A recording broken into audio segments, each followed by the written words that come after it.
40 shocking years. Gwar, the band from hell. 1.3 million album sales, 22 releases, 319 songs, 200 million streams, and 50 million video views. 2,601 shows, 2 million tickets sold, 2,418 politicians and public figures killed, decapitated, flayed, or otherwise eviscerated on stage. They've already been banned. Banned in 3 countries in the 90s. 10 feature-length films, 11 comic books, 26 TV appearances, 3 strategic war games, 1 crack-addicted dinosaur. 347,559 parents terrified, 4 popes enraged, 2 arrests, 1 phallus confiscated, 0 convictions. 1 bar, countless tragedy, 2 Grammy nominations, 40 years of shock rock, still your lords and masters. Blood lives, motherfucker!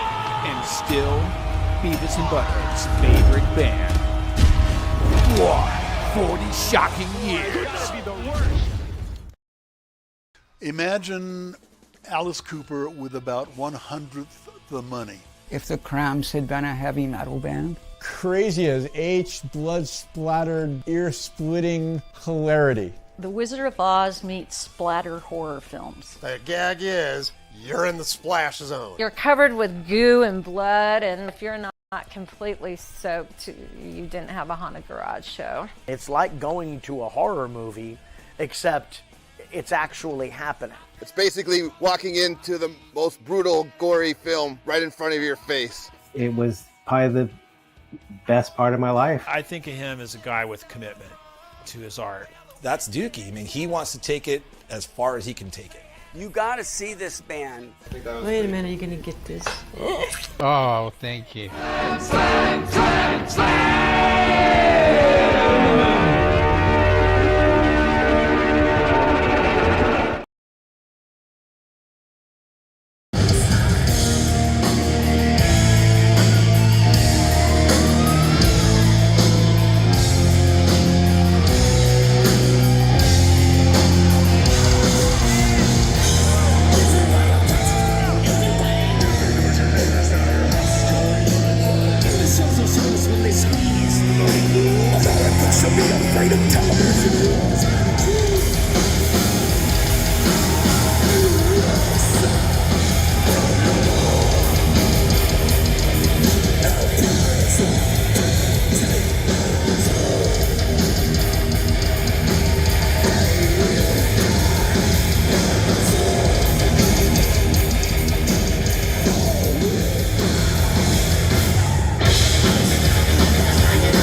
I guess that's where my clip cuts off.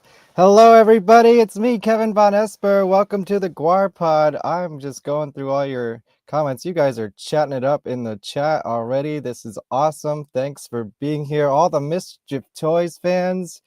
I think probably most of you came right over from their live stream that just ended on their channel. Go.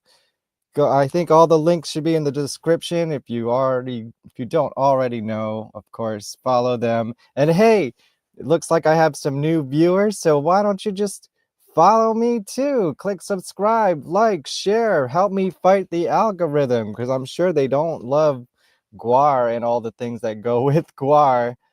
Hello, welcome to the GWARPod. We are, God, what is this, episode 40 something? Yeah, that's impressive.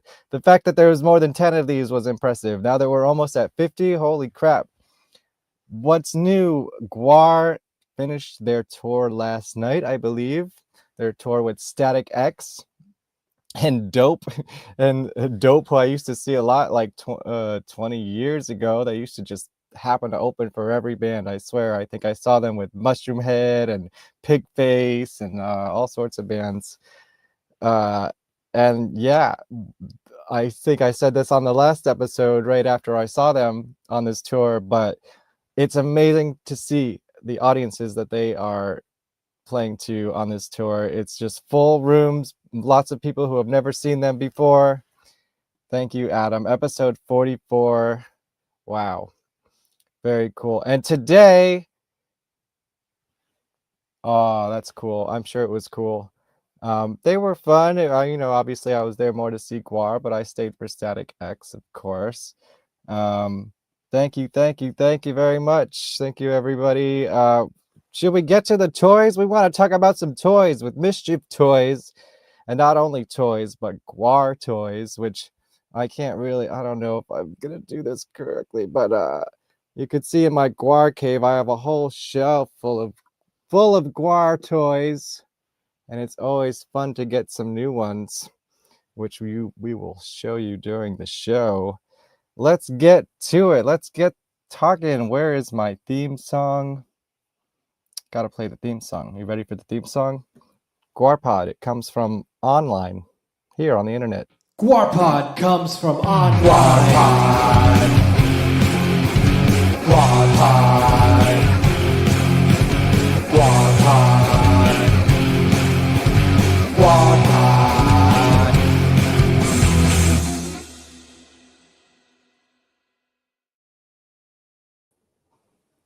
Hello. Hey. We got oh my God.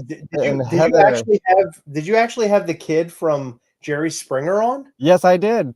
That's amazing. Dude, that's the kind of show we have here. How did you track him down? He's just on Facebook. He's active in the Gwar communities. People ask about him all the time, and he's like, "Hey, I'm right here, guys." He's like, That's amazing. Does like these grind metal crush shows out of his garage sometimes and stuff. I don't know. It's good stuff. That's awesome. Yes, everyone, go watch the Gwar Kid on the GWARPod. That's got amazing. it right here. I saw like all the different members of Gwar popping up, and then the Gwar Kid from Jerry Springer. That's what piqued my interest. Now I need to follow him. There you go. His name is Sean Cressalus, and he's around. He still exists, and he's not a kid anymore. Yeah, he's a man. He's the Gwar man now. From the Jerry Springer show. Yeah, we watched we did commentary over like the whole episode. I think on the episode, it was really great. We watched Jerry Springer with him. Yeah, I'll be doing that. So tomorrow. after this, go check out the archive, because yes, we talked to lots of old members of Gwar, new members of Gwar, people who are related to Gwar in some way, such as yourself, Mischief Toys. Thank you for being here. Thank you for having us. Happy to be here. Show off the bat, I guess, here that I have two of these. This one is the Gwar exclusive with the blue. You say spatter and splatter. What is it? Is it both? What's the difference between those two words? I don't know the difference between those two words, but spatter is what I was educated by the TV show Dexter is more appropriate. And okay. Now we know. Yeah. And then so I did ask Google. It said spatter is generally considered the more accurate and preferred term for describing blood patterns in forensic science. Wow. Splatter is often used, but spatter carries a more precise meaning. So spatter is for murder and splatter is for Pollock? Yeah. Okay, got it. Yeah, I think I can remember that. And I'll show this one. I got a regular one too. I don't know. I was in the cart in like the first minute, and there was no variant on this. I guess it really was random, huh? It was completely random. They were all blind. The only thing that wasn't blind was well, actually it was blind, but the pins that we sold, they each had a sticker as well. Right. So I got one of them here. Yeah, if you got the blue pin, you got the blue sticker, and the red pin got the red sticker, but we sort of had them Right. like already like blue pin, blue Then sticker, and we I would don't just know throw which these came in, but you order something from Mischief Toys, you're probably gonna get some stickers and all this other cool crap with it. And this one's holographic, which is super cool. Yeah, so we started doing stickers many years ago, and ever since we started doing it, it really caught on. People loved that we did stickers, and now we've actually released sticker books, which I have one here, and they cool. can actually put all of their stickers inside the book, and it's great. Never in a million years did I think that we would cultivate sticker collectors, but we have, and we release stickers with every single thing that we drop, basically. Yeah, nowadays. for the most part. For the most part, yeah. That's cool. Hey, sticker collectors, why not? You know, I had my sticker books when I was a kid, and now I have my Gwar toy collection as an adult. So Absolutely, hell goes yeah, of together, course. you know. Yeah, it's a great freebie too, right? So you order something, you get this cool freebie, and then people were getting them, and they're like, "Well, I don't want to stick it to anything. What do I do?" And that's how the book came about, and it was all from the fan base. The fan base was like, "It would be cool if there was a book we could put these in," and we're like, "Oh, we'll get right on that." And we Yeah. did, and so Hey. now we have books available. Give the people what they want. Bingo. Exactly. So I want to know a little bit about the background of Mischief Toys. Well, I guess first of all, what was your favorite kind of toys or figures when you were a kid growing up? Like, what really got you into toys and collecting? And then how long have you been around as Mischief Toys? Yeah, so well, toys for me, I think maybe my toy obsession is a little bit deeper than Heather's. You were big into like Polly Pockets and stuff, right? Yeah, I played with toys as a kid, but I never really collected toys. I loved Polly Pockets. I loved Barbies. One thing that I really loved that I didn't get super into were Legos, but now I'm huge into Lego now. Okay. Yeah. So my story is a little bit bizarre, a little bit different. So when I was No growing Polly up, Pockets obviously- for you?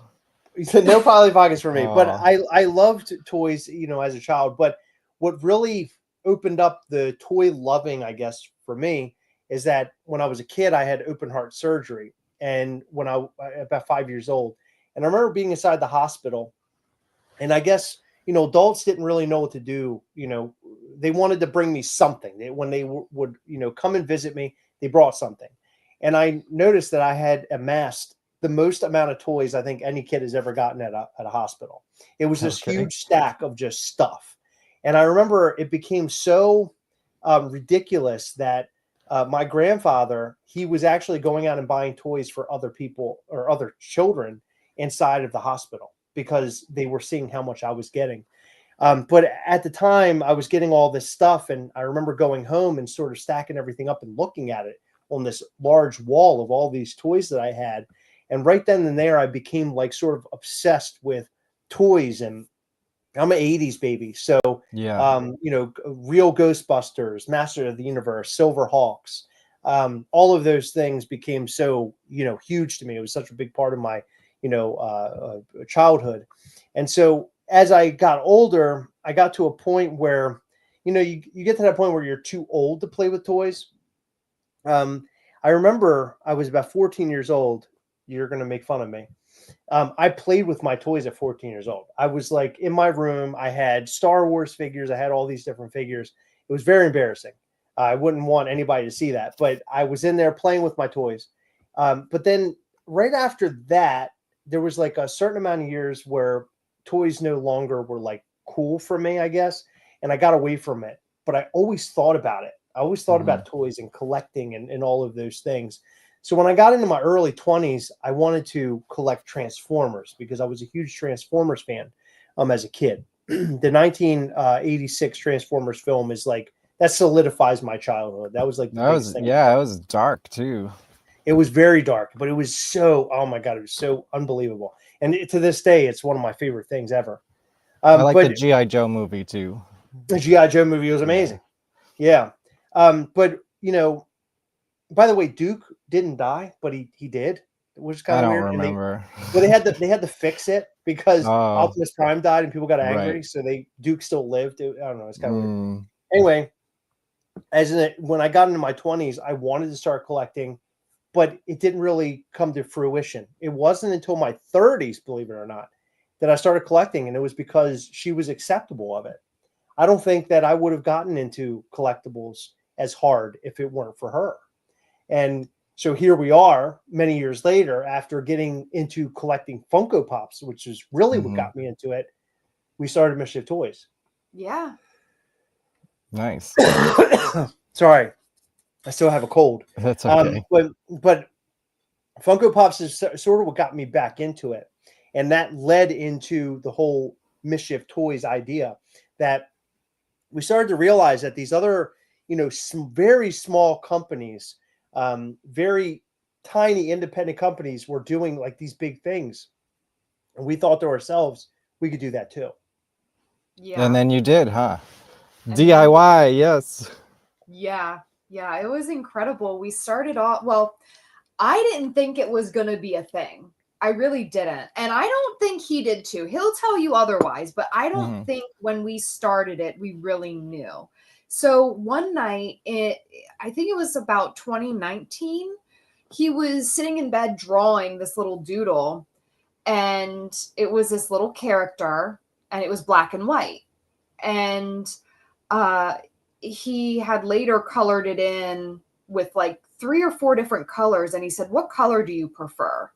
And ultimately, we decided that the character should be red with yellow horns, but we also liked the other colors he chose.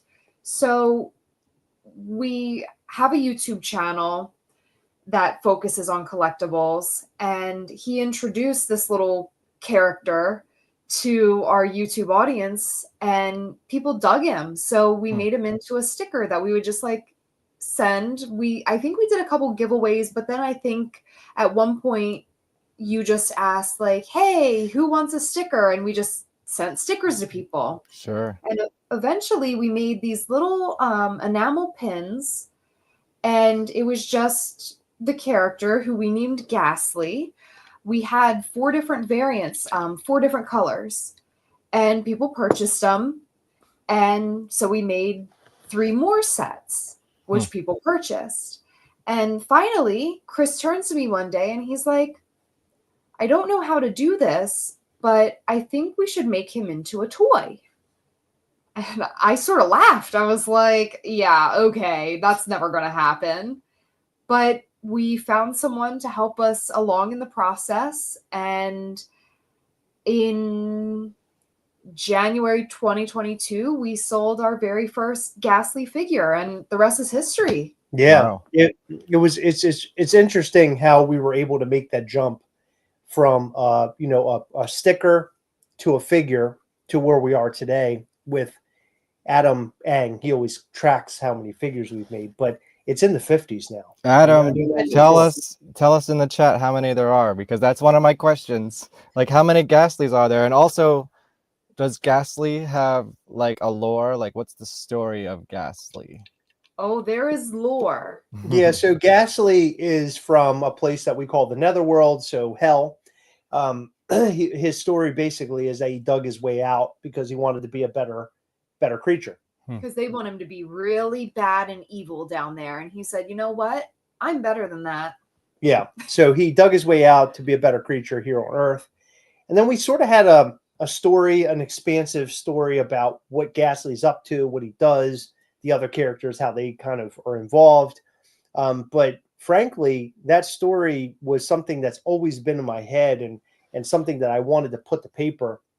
And we've told bits and pieces throughout our boxes, and we also do some stop motion, which you may have seen. Oh yeah, we're gonna watch some of that Gwar later. Yeah. Yeah. We do have some stop motion where we tell these little stories, but we're looking to really bring this story to life in a less convoluted way, because right now, you can purchase the figures and read the little stories that Chris has created on the back, but right, this one has got a little story, I guess, right? Yes. Exactly. Yeah. Yeah, But this now is one of the boxes for everyone to see.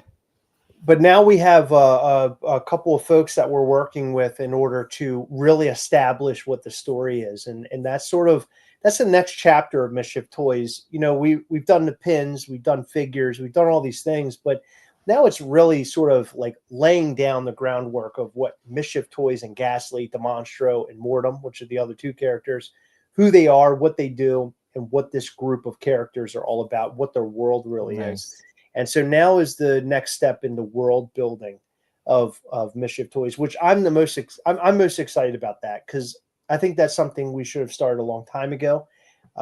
As Heather mentioned, we've done that sort of through boxes and things, but now we're actually able to bring it to. I think we're going to find ways in which to bring it to life. I was going to ask, like, is there a specific medium this is going to be told through? Is it going to be like a comic book or stop motion or?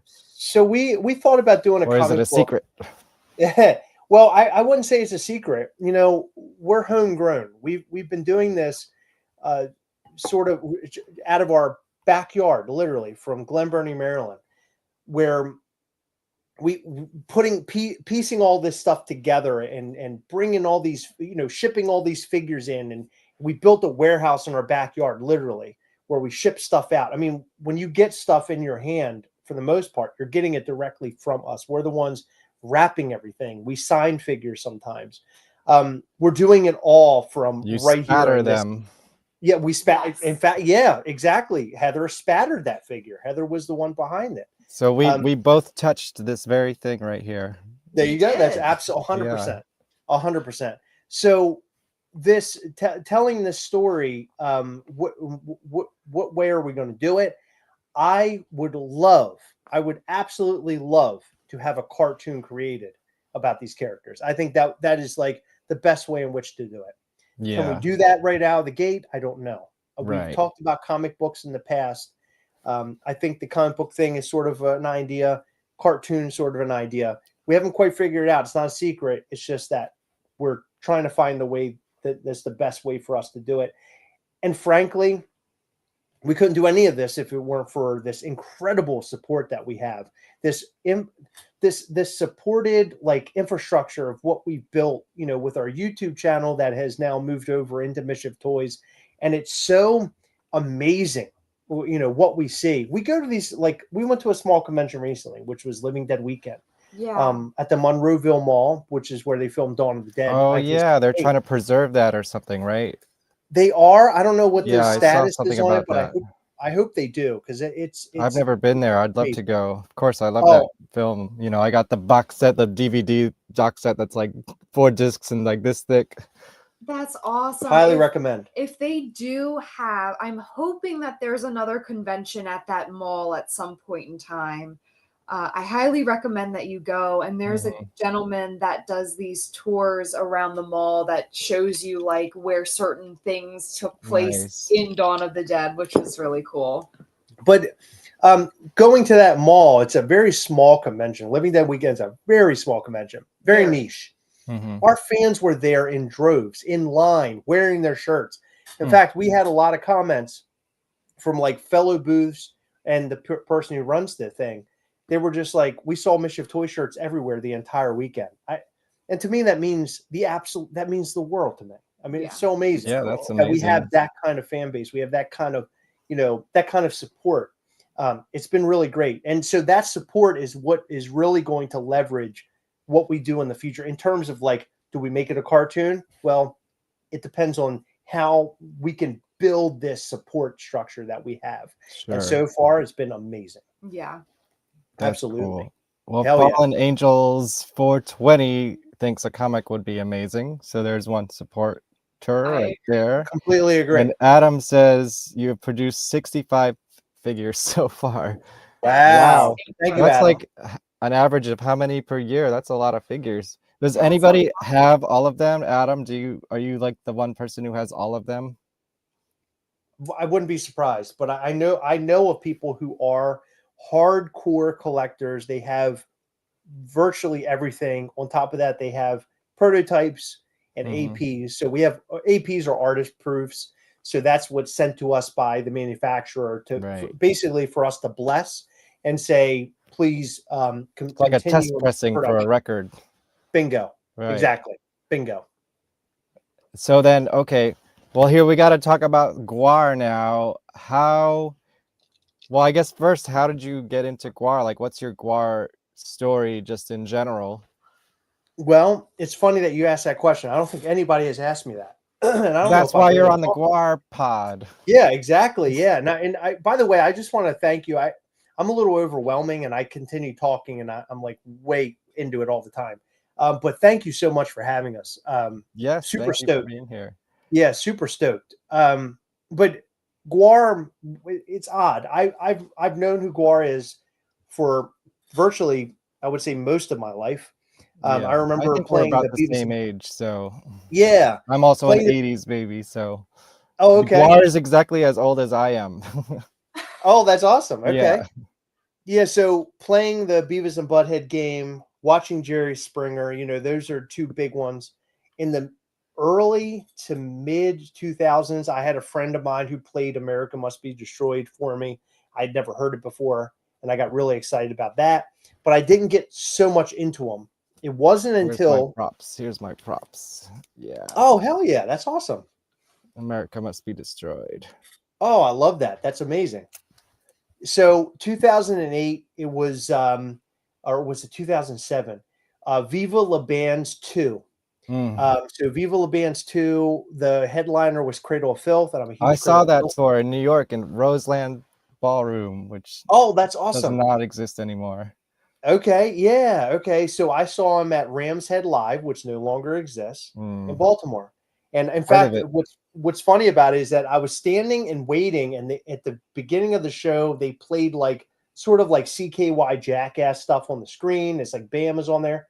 And the whole time, somebody's like hitting into my elbow, and it was getting on my nerves. And I was waiting for my friend Sarah to come up, and she was getting us drinks or something. And I kept getting hit, and it was annoying the shit out of me. I turned and looked, and it was Bam Margera. And so I got a photo with him. I don't know where it is now, but I got a picture with him. And he eventually, where he was, he disappeared and went to the other side of the venue where people weren't allowed.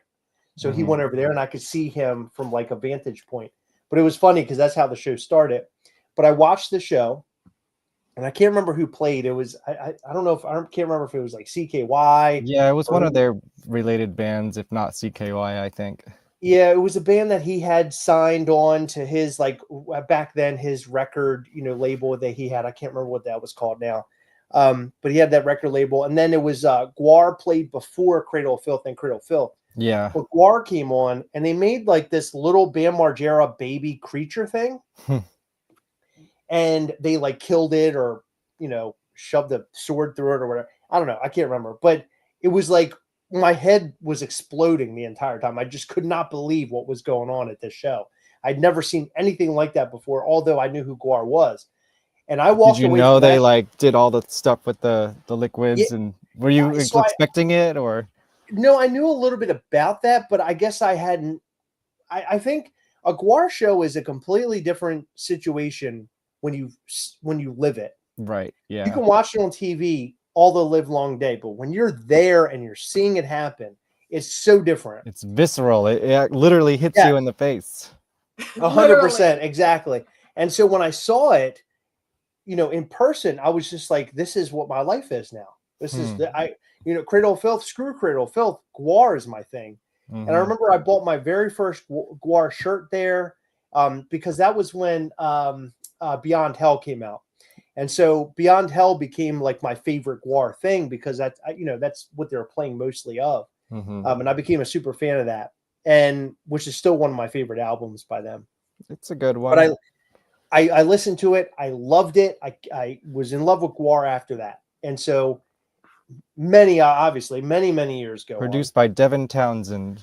Yeah, Devin. Yeah, I know. It's such an interesting. I love that album. I'd love to I should get him on the show. See if I can get Devin on here. Anyone have a contact for Devin Townsend? We need to find one now. Yeah, just putting it out there in the chat. What was his what was the band called? The Devin Townsend something. Well, there's that, but he was in Steve Vai is how I remember him. Strapping young lad. Yeah, I knew him first because he was in Steve Vai. He was Steve Vai's singer before all of that stuff. Yeah. Strapping Young Lad. They had an album where Odorous was on it. I believe that. Yeah. Yeah. He was called Odorous. They called him the Maggot Master because I was like, who is that? Who is on the album? Because I heard that before I went to see Gwar live. Right. And I was like, oh, the Maggot Master. That's Odorous Rungus. Anyway. Yeah, and then he was on Tormentor. He sang on Tormentor. Yes. Yeah. Hell yeah. So eventually, down the line, when we started Mischief Toys, so when I created Gastly, I created him with Gwar in mind. Meaning that I wanted to create a little creature that would be like, that would hang out with Gwar. That would be like their little minion character. And so I drew it up, and at the end of the day, that's what he was. And I knew that if Mischief Toys ever became anything, that it would be somehow connected to Gwar in any shape, way, or form. And so we were at New York Comic Con 2023. We had a booth there. It was our second year at New York Comic Con. And we heard that Gwar was going to show up. And it was actually a last minute thing that they were going to show up there. So Heather and I were like, you know, signing stuff at our booth and hanging out, talking to people. And Heather's like, look, we only have like 5 minutes to get over there. We got to go. We got to go now. So we grabbed a couple figures and we ran over there. I literally had one Mischief Toys card. One. We get over to the booth, and who is there? None of the band, except for Solborg Destructo. So Matt McGuire is there. Yes. And so Heather guest on the show. Go check out Matt McGuire on the GWARPod. I keep forgetting the name of the show. GWARPod. So Matt McGuire drew this. He's the one that created this pin. So Matt McGuire, he's amazing. Really nice guy. And I would suggest that he is the reason why we did anything with Gwar, because if it weren't for him standing there, I think none of this would have ever happened. Yeah. Was he in the whole suit and everything? Oh hell yeah. So my favorite part of the story was we ran over there and we handed him like the bag of figures and the card, and he turned around to give it to his manager, and his butt cheeks were staring me in the face because he turned around, and I was like, oh, this is the weirdest business meeting I've ever attended. Like, I have never like went to someone in like sort of a professional capacity and their butt cheeks were out. That's like my favorite thing to talk about. Yeah. So we saw him. So the blood for you and the butts for you. Yes. Exactly. So we saw him. Something for everyone. We handed him the bag and we handed him the card, and he looked at me and he goes, I'm going to make sure the manager gets this. And I thought to myself, there is no way, because he had the saw blade and he had the same hand, and he's like trying to grab the card. I was like, oh my God, the card's never going to make it. Like, the game's over. Like, it's not going to happen. Well, he turned and went and talked to the manager. Heather and I ran back to the booth as fast as we could. And if you've ever been to New York Comic Con, it's impossible to move anywhere. Absolutely. Yes. So it was almost impossible. We tried to go get more cards to bring to them. By the time we got back there, they were all gone. The whole booth was like done. So I'm like, man, he has that one card. And I looked at Heather. I go, there is no chance anything's going to happen from this. And no bullshit. A month later. No. Like 2 weeks 2 weeks later, we get an email from Gwar, and they're like, hey, let's have a meeting and let's talk about this. And lo and behold, meeting happens. Now we're talking about it. And I don't know if did we already create Minion Gastly at that point, or was that? I do not think so. I believe that that call is what spawned Minion Gastly. Yeah, I think that what happened the first time was you described your vision and you wanted him to look similar to Ballsack, and we talked to them about it. They said, yes, let's do it.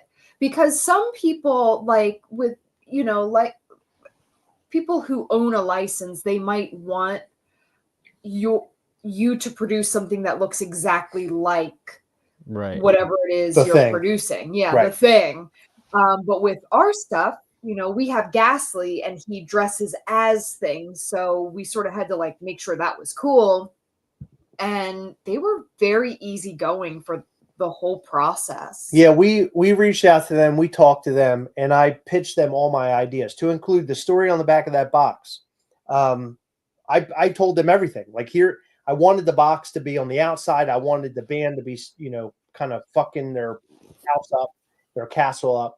And then on the inside, it's them cleaning up, or Gastly cleaning up the castle while they're away on tour.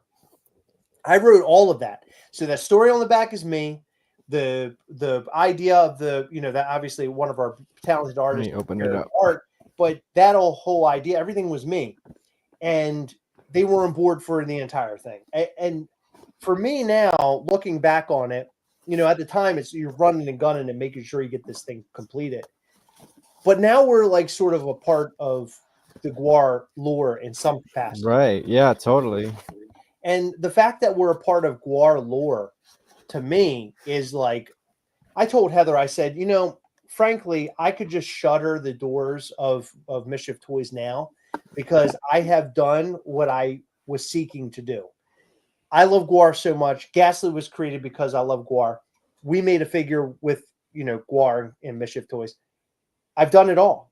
We've done everything now, right? I mean, obviously now. It's all downhill from here. Yeah, right, exactly. I mean, there are other things I want to do. I'll give you an example. Right off the gate, right out of the gate. The thing that I really want to do is make a Bone Snapper figure because I love Bone Snapper so much. That's like one of my next things that I want to pitch to them. I want to pitch that to them. I want to pitch a Grodius figure because Grodius hasn't done anything yet. I think that would be cool too. But there are other things I would love to do with the band because I love the band so much. That's the biggest question we always get. Are you going to do figures of other characters? And frankly, I don't want to go in and do figures of characters that are like I don't know, like Blothar or Odorous. I feel like that's just like, that's cheap. I could just go and, oh yeah, sure. Everybody knows who Odorous Orungus is. And we can make a box that's sort of like, you know, showing our love for Odorous Orungus. By the way, love, rip Odorous Orungus, rip Dave Brocky. He's the fucking man. But I want to do something different. And I think Bone Snapper is something that isn't touched that often. And I feel like Grodius is so new that that's not touched. So why not? Let's do it. I got a Bone Snapper somewhere over here. Yeah, it's the little little tiny figures, right? Yeah, it's one of those. I assure you it's up there somewhere. I have one of those too, yeah. I know what one you're talking about. Those are great. Anytime Bone Snapper Well, I'm going to full screen you while I find it. Well, anytime Bone Snapper talks, I love hearing his voice because he's hilarious. Oh yeah, he's so funny. Yeah, he is really, really funny. But the whole deal with Gwar, they were amazing, and that was our very first license ever. And for me, you know, going into this as a toy company and dealing with licenses, the first one I think is the most important because that kind of tells me what life is going to be like moving forward, right? So if it was a really hard, grueling situation, it's going to be like, oh my God, any license we deal with is going to suck. Yeah. It's gonna be a tough deal, right? With them and being so easy and easygoing, I'm stoked for any licenses that we can deal with moving forward. Well, the problem with Gwar being our first license and being so easygoing is that when we get another It's all downhill from here. Yeah. Right, exactly. Right, it's gonna exactly. probably like not be as simple. They're gonna want 500 changes. They're gonna say, I'm not really into that. And yeah, that's gonna be a nightmare. God, so we should have done Gwar last. right before we shut the doors. That's right. Exactly. They were so awesome. And their management, everybody, they're just really easy to work with. I can't find it. I don't know where it's up there. It's up there somewhere. There's a mess of Gwar toys up there. I was gonna say I have them back here somewhere. I just don't know where he is. Y'all know what it is. But they're really good people, and amidst, you know, and among all the things that were going on and the figures and the planning, we were invited to go and see a Gwar show here in Baltimore. That was my first Gwar show. So tell me how you enjoyed the Gwar show. Okay. Were there enough butts for you? Yes, my butt, the butt part of my brain is Buttometer. very fulfilled. Okay. Butt part of your brain. Yes, I love butts. Just like Tina from Bob's Burgers. So I was actually supposed to go and see a show with you probably like 5 years prior. Yeah. And I had like a cold or something. So I was like, I'm not going to go. And he invited, I think, your sister and her husband. And so I missed out, but I don't want to say I'm glad that I missed out, but I think that my first Gwar experience was like extra memorable because our day started off. We actually had a festival literally within walking distance from the venue that the show was going to be at. And I was like, man, like we really got to do this festival and then go to a concert. Like I can hardly handle a concert. So going from festival early in the morning, setting up a big tent and all of our stuff and talking to people all day. It's exhausting, I'm sure. Yeah. I was like, man, That's I'm work. You're working. Yeah. So we were actually invited by their manager to do the whole VIP backstage thing. So he was like, just call me when you guys get here and I'll take you back. So we went, me and Chris went to dinner after the festival. By the way, I got to toss this in there. I got fucking wasted at the festival. Okay. Wasted, so wasted. And it's not, I wouldn't normally do this, especially for a Gwar show, like beforehand, but we have a voice artist who is a really great friend of ours.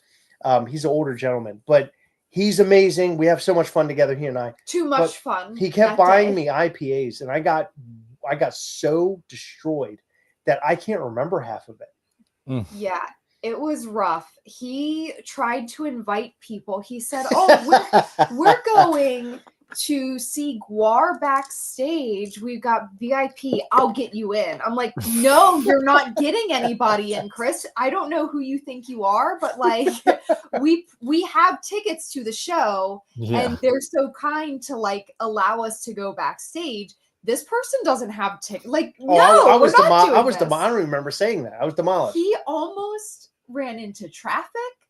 He told me Did you like Frogger as a kid?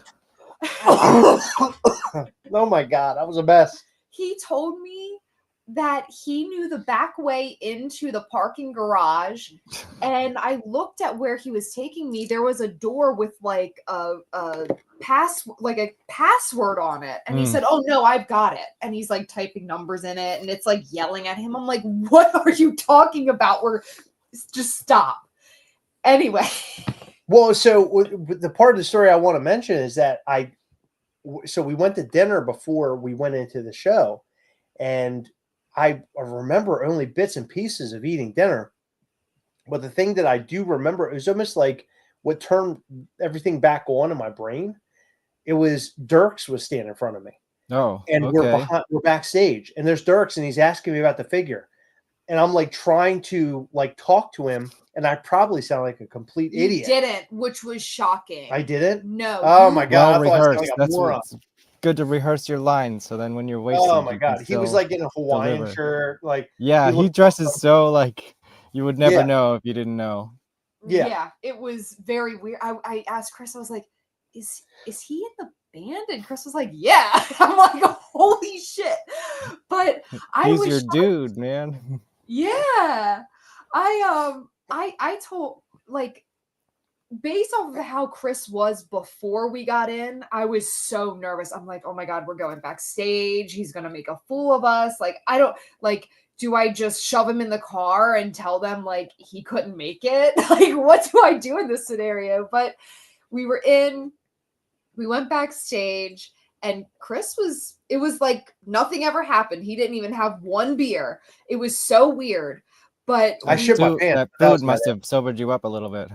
Yeah. It must have. I shit my pants, but everything was Chris, gas. that is very inappropriate. We're on a professional podcast. He's wearing a tie. Stop. Yeah, but there's splatter on my spatter on my tie. So it's, bodily functions, it's Gwar related. It's okay. Right, of course. So we were backstage and we were talking about what we do, and they seemed very interested in what we do. And one of the guys was just sitting there listening. One of the guys was Dirks was asking us a lot of questions. So was their manager. One of the guys, Grodius was playing Super Mario Kart. Yes, Grodius was there. He was playing. I don't think it was Super Nintendo. I think it was the little thing. Yeah, the Switch. It was No. it was the new like I don't Super know. Nintendo. Super Nintendo is where I left off. Yeah, so it is Super Nintendo, but it's like They re-released it and put like all these games on it. Okay. Yeah. So you can Gotcha. plug it up to your like high def TVs, and it's not all pixelated. Like if you were to plug Super up Mario Kart's that's my jam. it's Yeah. awesome. Well, it was his too. Yeah, Oh, he good. loved it. You know what's funny? Well, he'll be back on the show eventually, but like he was a guest on my regular show, GWARPod, promoting Squid Pisser like at least a year before he was even in Gwar. Wow. So I was like ahead of the curve on that one. That's incredible. Yeah. Yeah, Shout he out Tommy, he's great. There was a couple of shows where he was doing vocals for Gwar. And Oh, yeah, right. Mm-hmm. yeah, because Blothar had he was doing family stuff, but yeah, it was awesome. Like I His thought it mom was died, really, yeah. really great. Yeah, really great. Yeah, I mean he's good at all the things. I did see that tour like right I think when Blothar came back maybe, but yeah, they can hold it down no matter what happens in the band. Absolutely. That's what makes I've seen them in different formations, people getting COVID and had to leave the tour, and they would just like pass the bass around and switch instruments and stuff. It was great. It's kind of cool to see a weird variant of Gwar. Hell yeah. That's fun. Yeah, that's really neat. So after we got done being backstage, Bambino, the manager, said once Gwar goes on, I'll get you like a little VIP space and you can watch the show there. And I was like, okay, cool, because I've heard a lot about Gwar shows, and I was like, I'm not at the age anymore where I can like be front row and be okay the next day. My bones are much more brittle than I was when I was 15, but I was very happy to hear that. And so who played with them? I remember Cancer Bats were there. Yeah. I don't remember the other band. Did the X-Cops play? Yes. No. X-Cops didn't play. No. Squid Pisser? Cancer show. Christ? Yeah. I don't think so. Who else was on that tour with Cancer Bats? I forget. I did see that show. I thought it was X-Cops. I don't think so. Maybe that was a different leg. Yeah, I was going to say, I don't think it's X-Cops because Dirks was staying right next to me the whole time before they played. But yeah, anyway. Let me try to find out because I got pictures from one of those shows that I took. Oh, okay. Oh, that's awesome. Yeah. I didn't see anything but Gwar. Right, okay. We were backstage all the time. Right. We watched Cancer Bats. Did we? Yeah, their whole set. We watched Cancer Bats the entire set. Oh, that's right. We weren't behind the thing. We weren't up there yet. Okay. So we watched Cancer Bats, and then when it was time for Gwar, I think Bambino had actually texted me, and he was like, "Are you ready?" I remember, yeah. And I was like, "Yeah." He was like, "Well, meet me at the soundboard." I didn't realize we were going to be standing literally at the soundboard. So he saw the guy working the soundboard. We're standing next to Gwar's manager. We're watching Gwar. It is insane. I had heard from Chris a million times what goes on. I do not consider myself prude at all. Right. But like, oh my God, did he just give that guy a blowjob? Like, what is, and then cut off his head or whatever they do? Like, it was absolutely insane. I loved every second of it. The coolest, most interesting part, and this is going to sound so ridiculous because like their entire show is so incredible, but I feel like this was like special because I feel like not everybody sees this. because not everybody gets invited by their manager to like stand next to him next to the soundboard. When the little fly or Maggots. whatever, Yeah, the maggots. maggot, they're talking, the guy at the soundboard's doing that. And I guess Oh, he like yeah. something where he's like controlling his voice, but he's literally talking into a microphone. Like, I thought stuff like that for shows was like pre-recorded, but that was like really I cool. think when the characters who get like killed are talking, that's usually pre-recorded, but then the band is actually live reacting to that, like as part of the skit. Okay. Yeah, Yeah. that's really cool. And it was just so It's not a cool to skit. They're really see. killing people. What are you talking Right, of course. Yes. I've never been to a show where my jaw was dropped like that pretty much the entire time. It was just so... Because it's a show. It's not just a Yeah. it's not just a go and see a band. Yeah. It's a real that's It's what like makes it's Gwar Gwar. theater.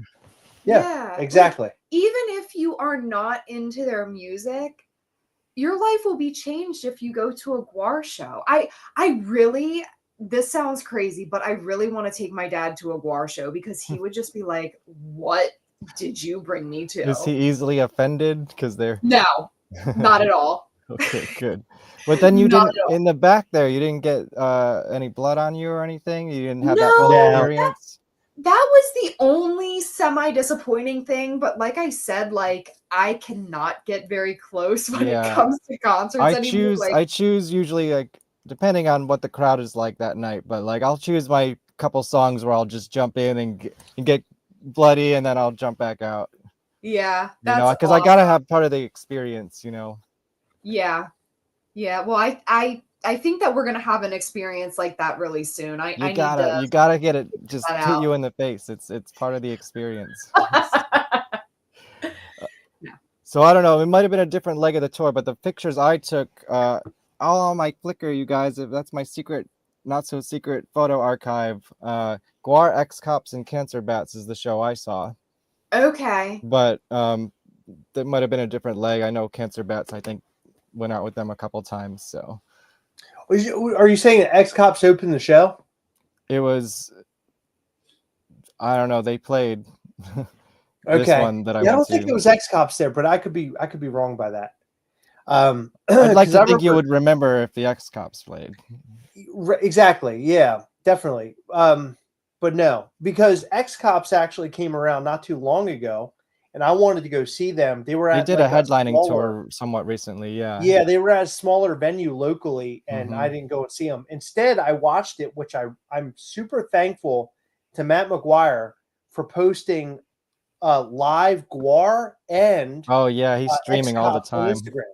Yeah. Yeah, I saw that show in Brooklyn at TVI, very cool venue TVI, and everyone was sick. Oh, and yeah, it was yeah. them with US Bastards, which is the old Pustulus, his band, Okay. and also Belushi Speedball, which is the previous Beefcake. Oh, really? I didn't Yeah, know so it was that. all Gwar related bands, but no Gwar. Okay. That was pretty fun, except for the fact that everyone was sick, and all the people I knew at that show got sick, except for me. Somehow I avoided it. Good Lord, that's Yeah. crazy. I found it. They were with Fuming Mouth. Okay, I don't know that one. It must have been a different leg of the tour. Yeah, it Were was they- March 30th last year. Were they any good? Did you even see them? I don't remember seeing Yeah. them. I don't think we saw remember them. Cancer Bats and Gwar. I think we were backstage during their Yeah. play. Yeah. So Yeah, Gwar was amazing, and I'm just very excited for my next Gwar show because I want to see Yeah. them anytime they're anywhere close by. I want to catch up on the chat here. Are you guys still good? You still good Yeah. to go for a little bit? Yeah, go ahead. Let me catch up on the chat. So Travis has about 36 plus figures. That's cool. Oh, wow. I'm Wow. missing one of the figures. I'm missing the red spatter minion. Oh, so people not only collect the figures, they collect all the variants too. That's tough. That's a tough one, especially when they were randomized like that. Yes. Yeah, and of the red one, there was only 50, Yeah. which is Wow. super low. Bustin' ass meeting. Yeah. Gasselcast, hello, hello, hello, Michael, welcome here. Tanya, hello. 72 figures, Dr. Wow. J Pop says. Okay. You guys don't have a spreadsheet or something? So we do, but they're not numbered. We have what's called the Museum of Mischief on our website, mischieftoys.com, and it shows you all of our figures. There's Adam. 65 original figures without all the variants. He said with the variants, there's 77. Okay. Wow. 62 on the website if you count both Kongs and 3 error, fail, trash, error, and then not on the website. Cartoon, Green Mortem, 3 new zombies, then 5 Gwar variants, plus Malator. I don't know what all those words mean, but I think you do. I know it's a lot. It's a lot. Yeah. Yeah, you speak Gwar, we speak Mischief Toys. Exactly. Are we gonna get any other Gwar characters as Gastly? Well, you were kind of speaking to that a little bit before. I mentioned Bone Snapper and Grodius, Mini. but Cool. frankly, I'm open to anything. And it's funny that this is the first time I think I've ever mentioned this, but I think we're going to reach out to Gwar this week and follow up after the last sale because it went really well. And ask them, is it all gone now? Is all gone? Sold out? Did it sell out like immediately? The figures were gone pretty quickly. We do still have, I think it's like 6 of the posters on the website. It was a bit of a pricier poster. I knew it would be a hard sell. It's very cool. Let's see if I can do this without ruining anything. Yeah, but posters like this, you'll see posters go up online for like films and stuff like that. They are super pricey for stuff like. I mean, this is super niche stuff. That's a blacklight poster. It glows underneath the blacklight. And it feels so cool. Super sick poster. I don't actually have a blacklight. Probably good that I can't put that on in the room. All sorts of things might pop up. But right, of course, you don't want that. It definitely looks and feels cool. And it's definitely like reminds me of looking around Spencer's Gifts or something as a kid. Bingo. And that's exactly what we were trying to do with that poster. Heather went like super underground to find somebody that would do this. And it was hard for her to find. In fact, Gwar wanted more information because I think they're interested in making posters like this as well. Geez, I hope so. Imagine like some of these Gwar posters, but like blacklight edition. That would be super cool. Absolutely. Like this Scum Dogs one would be super cool. And it's like a felty sort of material in there too, but they were so easy to work with, and I think that future work with them would be great. Talking to them, they were sort of like, hey, how do you guys do this and how do you do that? And we've been trading information with them, and I think it's a great partnership, and I want to do more with them. I think we could do some cool stuff together. Gwar's perfect for toys and figures and things. Because they're so unique looking. It's not just a guy with a microphone. They have different creatures and things. And with their upcoming Trick or Treat Studios figures, which let me show a picture. Over. Yeah, we went to Toy Fair this year, Heather and I, for our Gasselcast YouTube channel, and those figures are in person are stellar. Yeah, they're stellar. Yeah, I haven't seen them in person, but I'm excited. I am worried that I'm not going to be able to afford them when they come out, but we'll see. I'm definitely going to go in debt to go get some Gwar toys. I mean, how cool are those? They did a great job by doing a Build-A-Figure with Odorous. Right. You have to buy them all in order to get that. I'm just getting the whole thing in the case and everything. I have to, it's like my job, basically. Absolutely. Well, they also had an Odorous mask there as well. Right. Yeah, I don't know about the masks, but I hope they look awesome. I don't know if I'm going to collect those. That's like a little much. Yeah, I think I'll buy the mask. The masks look really cool for the Odorous mask. So Dave, out of all celebrities that have ever passed away, I don't usually get like super bummed out about celebrities that pass away. I mean, I don't, it sucks, and it's like, oh, that sucks. But with Odorous, it actually, or Dave Brocky, it hit me really hard. And even today, I still feel like upset about it. I don't know. I can't explain it. But did you ever get to meet him? No. Mm-hmm. And you know, I wish I had, but there was a time where all I did was watch like odorous interviews, Dave Brocky interviews. Dave Brocky was on Fox. Oh yeah, for a while. the Red Eye shows. Yeah, those The were Red Eye amazing. show? Those were some of the like comic genius, you guys. It's some of the funniest stuff you'll ever see. Improv god that man was. He really was, and he almost like created storylines just by bullshitting. Oh yeah, that's how much of the Gwar lore is created. It's really incredible watching him at work and doing that. And I'll be honest, that's sort of what really made me love Gwar so much was him. He drove me to be obsessed with Gwar and everything about Gwar and like how did Gwar come to be. By the way, that Gwar documentary is one of the coolest documentaries I've ever watched ever. I mean, it's so good. It made me love them even more, not realizing just like the amount of tragedy that the band faced.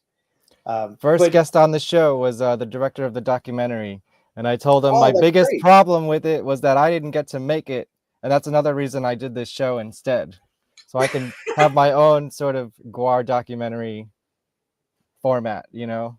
Oh, interesting. Yeah, so go watch the first episode with Scott, the director of This Is Gwar. Yeah, this is Gwar. Yeah. I'm gonna watch every single episode when we're. Oh, awesome! Thanks. Yeah. I'm excited. I did do. Some of them are really long. Some of these scum dogs talk for like 4.5 hours. You know. That's fine by me. Yeah. Oh yeah. I actually did something I would almost consider embarrassing during one of our meetings. Did you shit your You pants? remember that? At the end of one of our meetings with Gwar, and I think the whole band was there for the most part, except for like Bluthar. But he goes, yeah, so we'll do this partnership with Gwar, blah, blah, blah. And I said, well, no, you said it wrong. And I said, Gwar. You remember that? I do not remember that. You're a crazy person. You remember that? And he was like, no, you got to say it more like Gwar. He said it differently. And at that moment, I was like, fuck, I probably shouldn't say anything. I feel like a shithead now. Gwar. Yeah, Gwar. Yeah. But I think that Gwar and all the people involved realized that that I am a super fan. I think they realized that, you know, Gwar was in good hands with us in terms of like creativity and what we were going to do. You know, I sort of want to switch gears for a second because go ahead. Our friend Nick Morgan, who may be here right now, actually watching, he's the man, he's amazing. The artist that was behind our stop motion for this figure. Well, if we're gonna talk about him, can we just do a commentary over it? I'll just play it in the background. Please, yeah. Please. Let's talk about it. Yeah, because this is really amazing. Yeah, so I'm gonna turn the sound down a little bit. So that's our voice artist that plays over top of it, Peter. He's a great guy. But yeah, Nick put this together. I told Nick, I said, just do whatever you want. I said, whatever you think would be, you know, best, throw it together. And we came across playing Lot Lizard over top of this video because we just thought that it would be a good song because it's like their new song. Yeah. Not that it was anywhere connected to this, but virtually he created all of this. So these scenes that you're watching, he made these sets. And these sets were filmed so he works for he's in the film industry. He was he took these sets with him while he was filming TV shows and movies. And so he was doing this in his hotel room when he was like on break or off, you know, for a day or something. I don't think he actually had off. I think this was literally just hours that he had available. But he was making all of this. You know, behind the scenes, and he would send me like in Facebook Messenger bits and pieces of it. I'm watching it. I'm just like, holy shit, this guy, you know, he's done stuff like this before. It's above and beyond for sure. but nothing at this level. Like he's done stuff before, but not like this. And the reason why it's so hardcore is that Nick himself is a huge Gwar fan. And we realized this, you know, he and I, over our friendship and him being involved with Mischief Toys. And so like that right that I have one of those. It's in the Gwar cave over here. Yep. So he bought that, and I believe he bought it during this shoot. He ended up having it shipped to him so he could do this. Wow. But he's amazing. So he actually worked for, I don't know if you know who Greg Nicotero is. Yeah, Greg, sure. Okay, so he worked with Greg Nicotero, and we saw Greg Nicotero at Living Dead Weekend a couple weeks ago, and we approached Greg and we wanted him to sign something for us. And I mentioned Nick Morgan. He's like, "Oh, of course, Nick Morgan. He worked with me on Creep Show. He had a Creep Show TV show." And he's like, "Yeah, he's great." Show, right? Yeah, he's like, "Oh yeah, you know, Nick's great." I go, "Yeah, he's doing stop motion for us." And he stopped and he looked at me and he goes, "I didn't know he did that." Huh. He had no idea that Nick Morgan does this stuff. But Nick threw this together. So I edited it all together. So any of like the static shots like that, static shots and things that you see, that's mostly me kind of throwing things in there. I'll put the music over top, the sound effects, the voice actor, any graphics. That was all me throughout this entire thing. But he was he's the workhorse. Yeah, he This did was amazing. absolutely not necessary, but super cool that it exists. Yeah, absolutely. I love it so much. I was like thrilled the way it came out. Yeah, it's a piece of art in itself. Yeah, 100%. Incredible. Yeah. If there were a museum where you could like play videos, that should be in it. Yeah, 100%. So the way I look at that is the Gwarzeum. You know, we got some of those guys on the show too. Yeah, those guys are great. But Nick added like another layer to all of this. And so how I envision what we do at Mischief Toys is we're showing the people that we're working with that we go above and beyond, and we're willing to do it all in order to get it out into the ether. And I think that was a prime example. We have another partnership coming up, which is Jay and Silent Bob.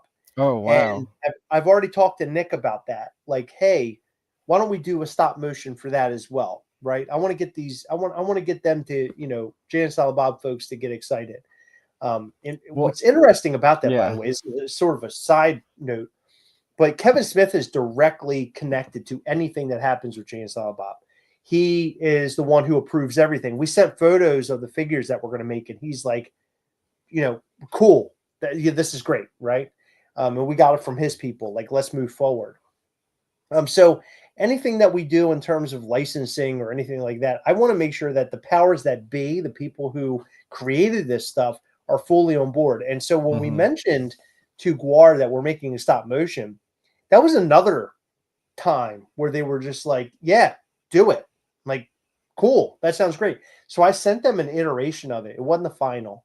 And they were like, oh, that's awesome. You know, they were like, oh, this is really cool.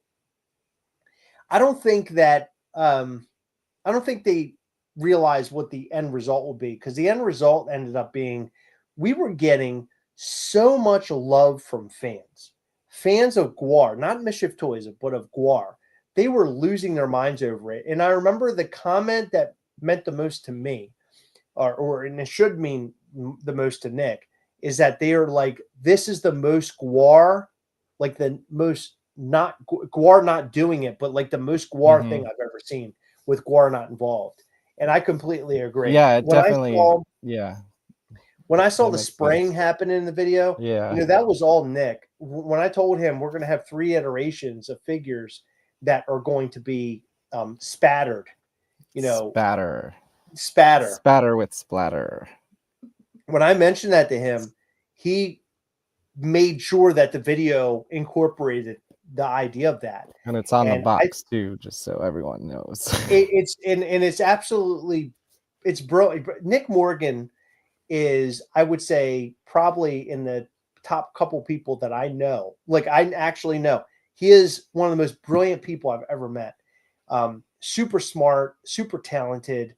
He's just a jack of all trades. You pitch something to him, this guy just is like on it. He knows exactly what you want. He kills it every single time. What a guy. Where can we find him? Can we promote him?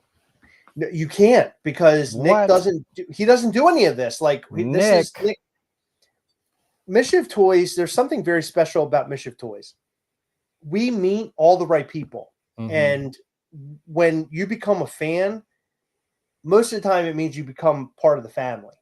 And what I mean by that is if you're in the family long enough, you become part of Mischief Toys. So Nick is one of those people where he's been with us for so long, and he, shares all these different things like, hey, I really love Gwar. And I'm like, oh shit, I really love Gwar. And then Gwar.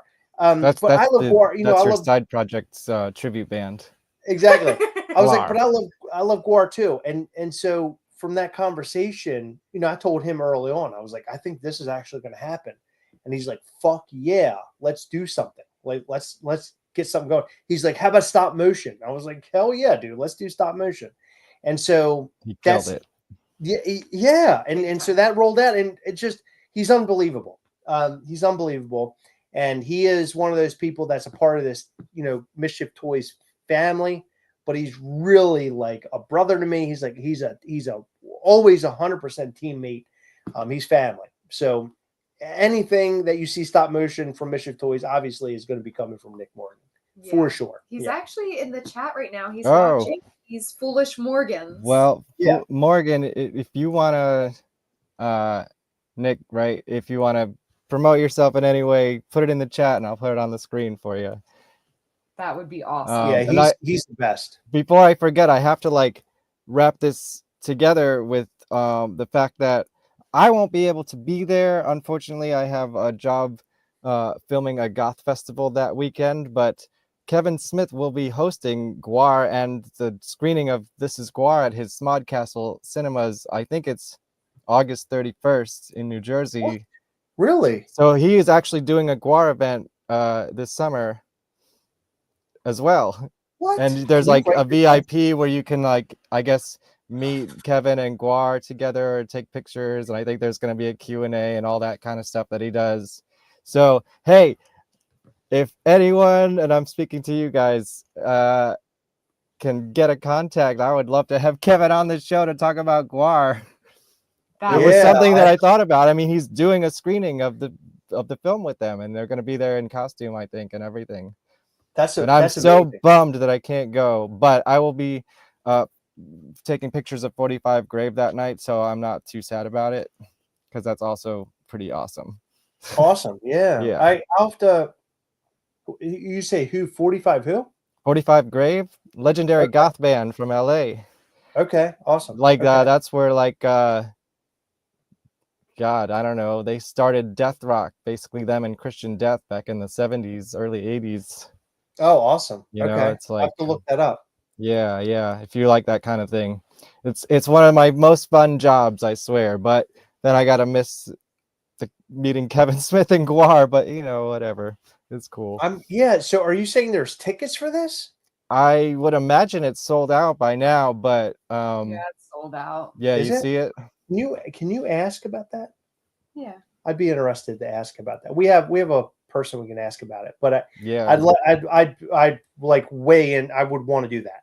Yeah, obviously off air, but if you got any contact of how I could get in touch with him about that, that would be cool. I did send a message through a website or something, and who knows how lost that kind of stuff gets. Okay. But, Kevin, if you want to, I know you like talking about shit ad nauseum, so come on the show and talk about Gwar. That would be fantastic. And Dogma's out in theaters again right now, so go support that as well. Definitely. Yeah. I mean, if we can do something to help. No pressure. No pressure. We'll definitely do it. But that was a surprise to hear, your partnership. So I was like, oh, well, that ties right into Gwar, of course. So there you go. I'm after partnerships that are sort of niche and stuff that I love. Because if I do something that I do not care about, I don't think it would come across well to our fan base. And so I want to stick with things that I actually know and love. I wouldn't want to go wrong with Mischief Toys. Mischief Toys means so much to me that I want to make sure I do it right all the time. Yeah. And up until this point, I feel like we've made good moves. we've done fun things, and my only want and need is to continue on the same track that we've been on, right? Is there any other bands that you would love to make toys with? Funny that you should say that, because I mentioned Cradle of Filth earlier, Mhm. and I did.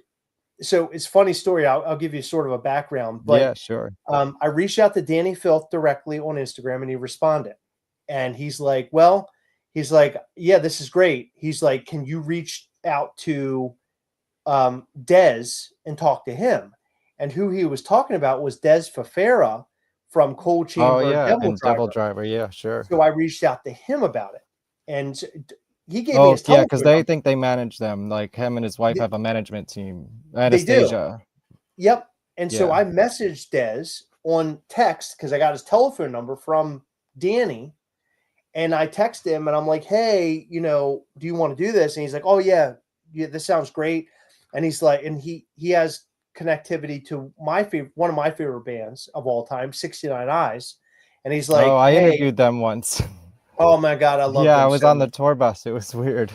Oh my God, I love them Well, so much. that definitely ties into the whole BAM world as well. Yes, big time. But I love 69 Eyes a lot because they're almost like Crocodile Dundee, where they're just Yeah. like, they don't know, like they don't understand anything about United States. So when they like play shows, they just come across like they just arrived on Earth. Like Yeah, they're so funny. I they- saw them that one time. Yeah. yeah, they're amazing. But anyway, he mentioned that, and he's like, "Hey, I have all these bands I manage, and you could work with all of them." And I'm just like, "What the fuck?" He's like 69 Eyes, and he's naming off all these other bands. And I was like, "Holy shit!" I said to Heather, I was like, "This is something that no one else is doing. Like, no other toy Yeah. company is doing it. Maybe rightfully so, but I want to do it. Like, I think it would be cool. Like, imagine a Ghastly with an Ankh on him, right? Or like I don't know, like the 69 Eyes Ankh, or like a leather jacket or something. I don't know, some bullshit like that. Right. But the conversation didn't make it too far. We talked, Or we have a maybe mark- one with literally 69 eyes on him. yeah. Yay. That would be interesting. That'd be awesome. Yeah. Right. But we have a marketing guy. He reached out to Dez and they had a conversation. And to be honest with you, it didn't really go anywhere. I don't know But what that's their still deal is. cool. Yeah. Yeah, I don't know what the deal is, but I would 100% love to do a Danny Filth. I would love to do a Dez because I love Cold Chamber a I'm a lot. big Cold Chamber fan. Did you see them together when they toured last summer? Yes. Gwar and Cold Chamber. No, no. not And Gwar Mudvayne. Cold Chamber. No, we didn't. I've see seen that. them with Devil Driver as well before.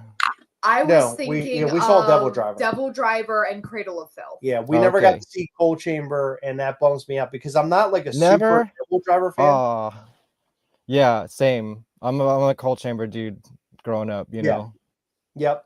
Cold Chamber was my favorite thing. I wore a hoodie, literally a Cold Chamber hoodie, every single day to high school. People talk shit because they're like, Dez is one of my fashion icons, if I can say that. Like, I remember seeing a picture of him when I was a teenager with like fishnets and makeup and like just an over too big like pinhead from Hellraiser shirt over it, and I was just like, that's what I want to look like, and now I do.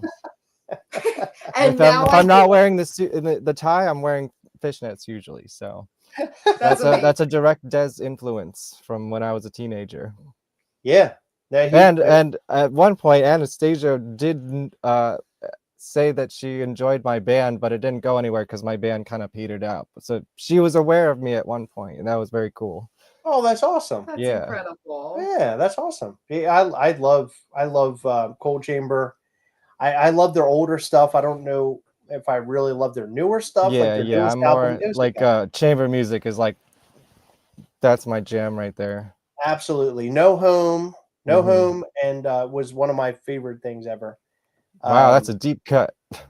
Yeah, I love that song. And but they hardly ever play any songs from that album live. Like once, I saw that tour with Gwar twice by chance in 2 different cities, and on both sets they only played one song from chamber music. So Cold Chamber, if you're listening, start playing more of that record. It's incredible.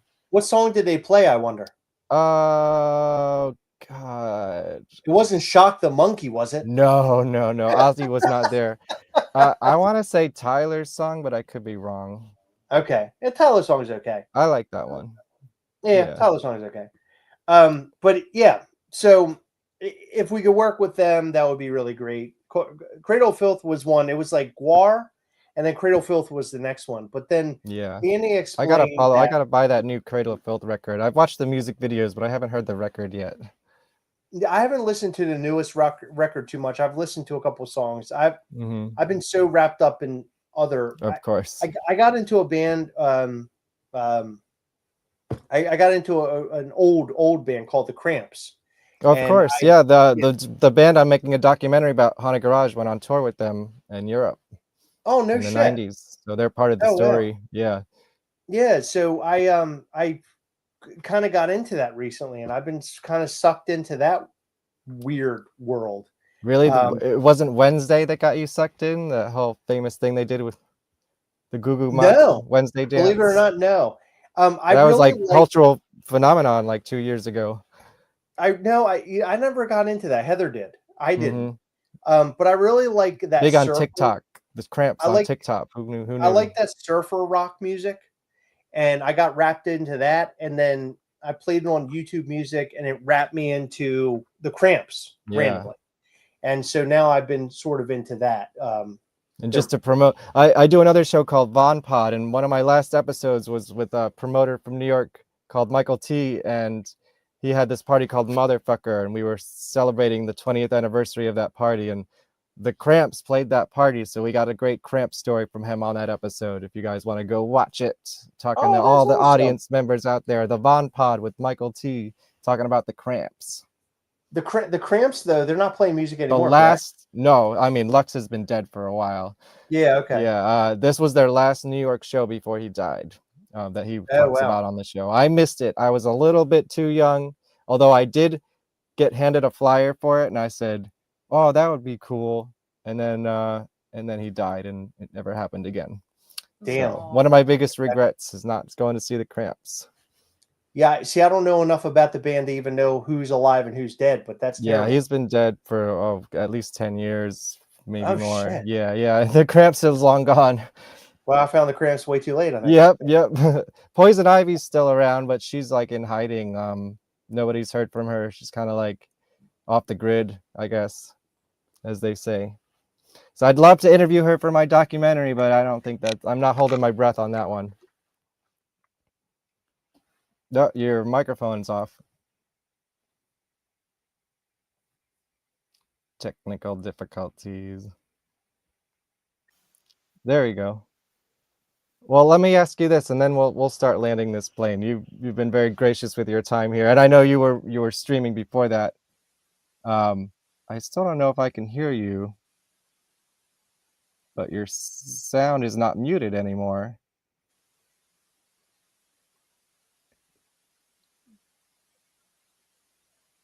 Well, let me ask the question, and then if you get it set back up, I want to know what's the lore of the Minion Gastly specifically, and how it relates to Gwar. Yes. Okay, you can hear me. Yes. You can hear me now. Yes. Thank goodness. Perfect. Okay. What's the lore behind Minion Gastly, you ask? Yes. Okay. So when we talked about making, Gastly a part of the, Gwar lore, I wanted to do it in such a way that would kind of make sense for Gwar. When I made Gastly, the horns were literally created on Gastly because of Balzac. That's where the horns come from. Yeah. So hold on, I'm going to full screen you for a second. I figured that Minion Gastly would basically be Gwar's like bitch. Mm-hmm. He would be their house cleaner, is a sort of the way that I envisioned him. I thought that it would be funny if Gwar goes on tour and Minion Gastly is there to clean up, and then when Gwar returns, they just destroy everything again. Right. And so that was the idea behind him. That makes sense. Yeah. Short, simple, and here I did find these. Let's see. Whoops. There we go. I do have these Balzac toys. Oh, that's awesome. I Yeah, love this it. one's from like God, the 2000s, 2008 maybe they put these out.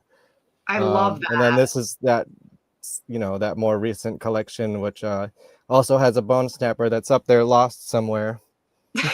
So yeah, actually we can see here. You got the horns. Oops, just right. Oh yeah, absolutely. Yeah. Yeah.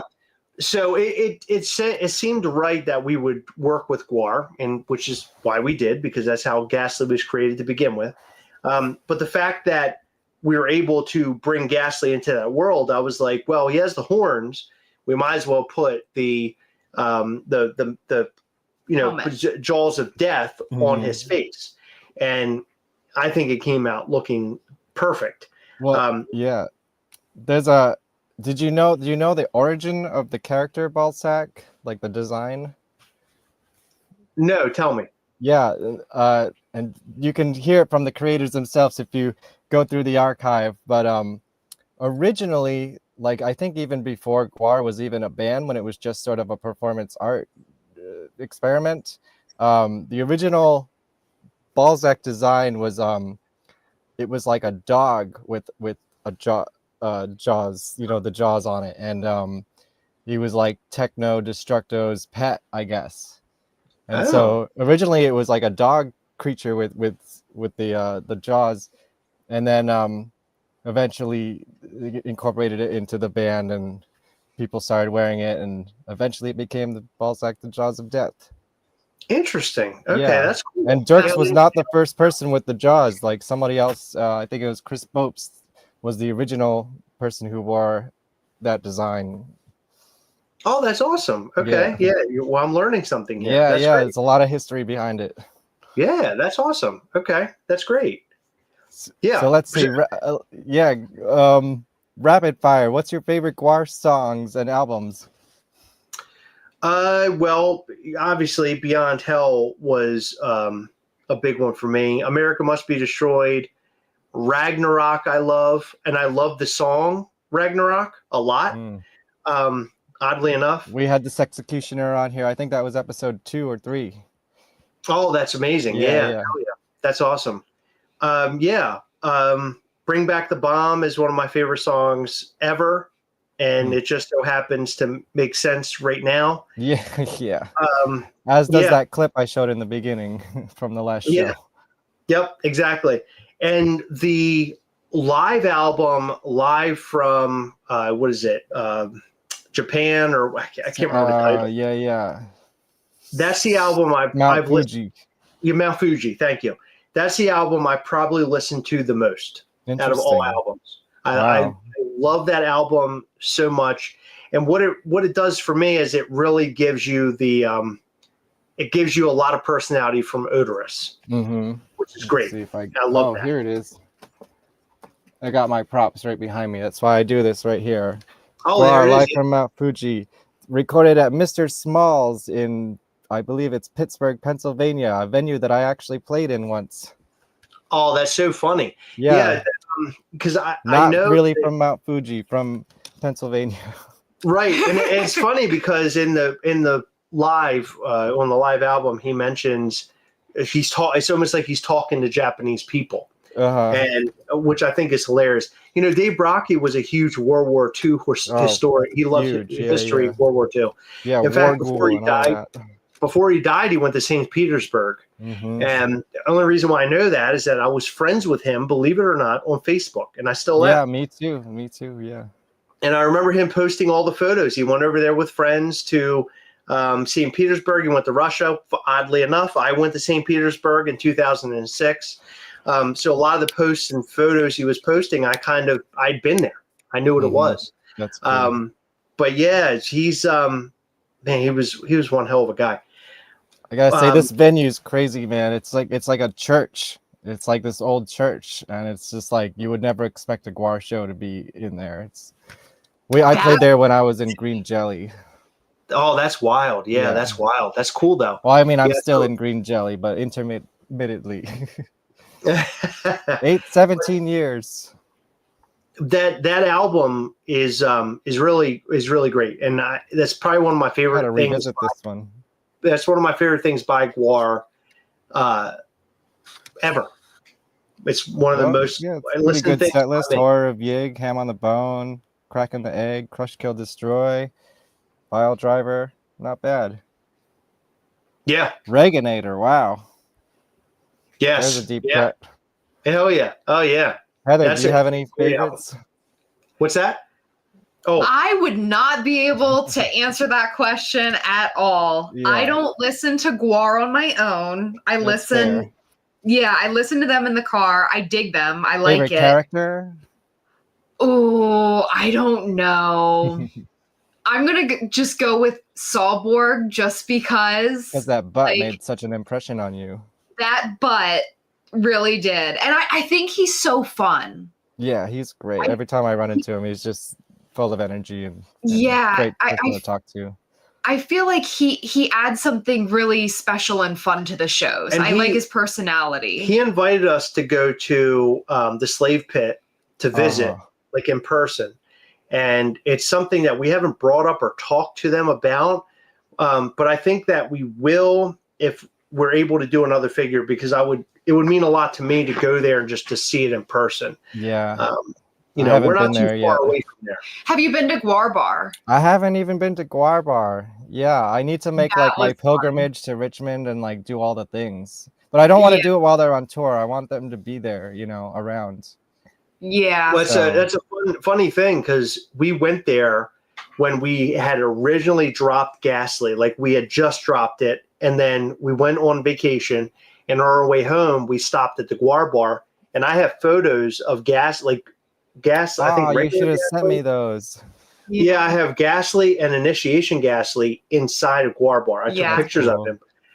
And what's funny is that we hadn't talked to Gwar at all by then. I mean, it wasn't until like 2 years later that we talked to Gwar. So it's pretty cool that we were there, like sort of in Gwar's territory, taking photos of Gastly, and eventually we would lead up to, you know, this guy right here. Yeah. Yeah. Very I cool. want to see the milk bottle. I want to see all the things, you know.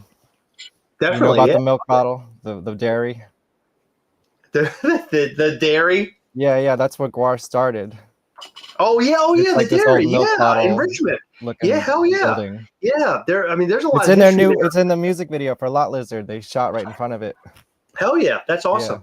Yeah, a lot of history. I used to read Dave Brocky wrote articles. I can't remember what it was, like a paper or something. But anyway, it was online. Sort of local Richmond, Yes. And I used to read them online, and he would include like lore and then also background of like how they came up. And it was so incredible. But this is one of the things that means the most to me personally. This is in my personal collection. This is a Gastly signed by the whole band. Nice. So we sold these. We only had 30 of them.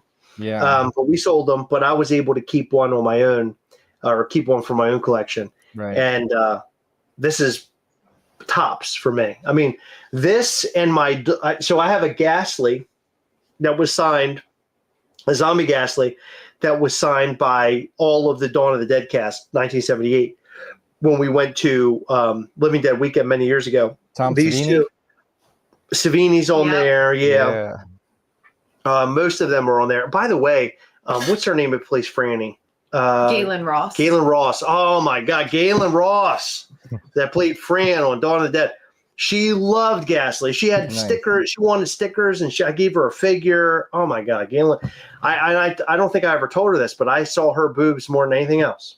I think I saw her boobs more than Heather's, because they were on Dawn of the Dead. Yeah, He watches Dawn of the Dead almost like weekly. Well, I think I watch Day of the Dead now more. You can have that. She can have Matt's butt, you know. Yeah. That's right. Yeah, it's a I nice think that's fair. That's pretty fair trade. And they're both fans of Gastly, so there's your medium. I should have said something to Galen Ross in person. I've seen your tits a lot. You probably should not. Yeah, I wonder how she would react to that. And isn't it just one? What do you think? I would have been arrested? Probably. I mean, there's definitely. No, it's both. Oh, it is. Yeah, one is like very dark in comparison to the other, because it's like. Okay, yeah, we know. Hold on, that you have give me a details paper, I can here. draw it for you. Oh boy. Maybe that should be the next figure. That's right. Gaylor Ross tits. Just one of the tits as like the Just one head. big face. Yeah, He just with has a some little horns. space big there. All right, that's way off track, which is great. I love that. Right. Let me show some. I forgot I had some slideshow pictures. Of course, this is some of the promo material you got here. These are all the variants, right? Yeah. And they're all gone. What can they still get from? Is there any Gwar stuff still available from you? Just the poster, the incredible blacklight poster. I think there's like, last I checked, there may have been like 8 available or something like that. I highly recommend the poster. It's super cool. It feels really nice. Fun fact that if I'm glad you liked those it. figures, what they're standing on is actually a piece of cardboard that right there, which we would typically throw away, and Heather just spattered it with paint, and then we ended up using it for the background for most of the photos, and we would light it up with black light, and it just looked amazing. Yeah, so if I put a black light on this guy, would this glow as well? The spatter here? Yes. Oh wow, that's super Yeah, cool. so we used paint that is used for UV reactive paint. Yeah, but it's mostly used for like little what is it, Warhammer figures? Yeah, is what we use. Okay, Yeah. Gwar loves Warhammer. Absolutely, which is why I wanted to use it. Yeah, I think Casey Orr is always posting his Warhammer toys and stuff. Yeah, we thought it went with it pretty well. Yeah. But yeah, I mean that's kind of the whole idea, right? If we're going to work with somebody, I want to drive that idea through and through. Like, it's a Gwar thing. We're going to do all the things that are Gwar. And the same would go with Jay and Silent Bob. We want to do it all the same, like Jay and Silent Bob would, and just go hardcore with it. And the stop motion animation video, as an example, was just super Gwar. I mean, it was. I would say it's just as Gwar would be on their own, which meant a lot to me. And Nick was able to drive that idea home, perfectly. I think. Yeah, the Kevin Smith collab. That's very exciting. Hell yeah! Here, let me catch up on the chat again here, and then we can start ending this thing. Your website is missing Gastly as well, apparently. Yeah. Gastly isn't on there? I guess include all the not. different variants. 77 is the new count. Oh my god! With the variants, yeah. I list all the different variants in the unofficial books that I produced via Shutterfly. That's right. Adam Mang created the unofficial book that tracks everything. Perfect. We've got a 1-of-1 custom purple splatter. Oh yeah, there's a 1-of-1 purple. He must have done it on his own. He did. Maybe. That Lance. Yeah. Yeah, I was thinking of doing something for this guy since it's a kind of a blank canvas for me. Yeah. I'll think about it. Uh-oh. I dropped one, but that's okay because they're durable. Unlike some of the, like if I dropped this guy, that would just shatter. There's some figures on eBay. Oh boy. Oh boy. Don't look on that.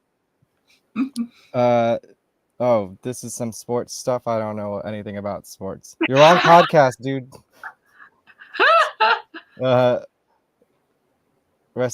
Yes, Dave Brocky. Yes. I did get to meet him very briefly a few times. Holliston was the best. Yeah, I have the Holliston collections up there as well. Shout out Adam Green. Come on the show, Adam Green. I'd love to have you on as well. You ever watched the Holliston shows? I watched a little tiny bit of it, but I should go back and watch it. I mean, it's so funny. He's just a character that he's his imaginary friend that lives in his closet, and he gives him like advice on every episode. It's wacky. It's amazing. Totally weird. Yeah. Yes, Nick. Praises for Nick. Thank you guys for all the splatter and the chatter in the chat room here. Oh, Humongous is among us. Humongous fungus of Urungus.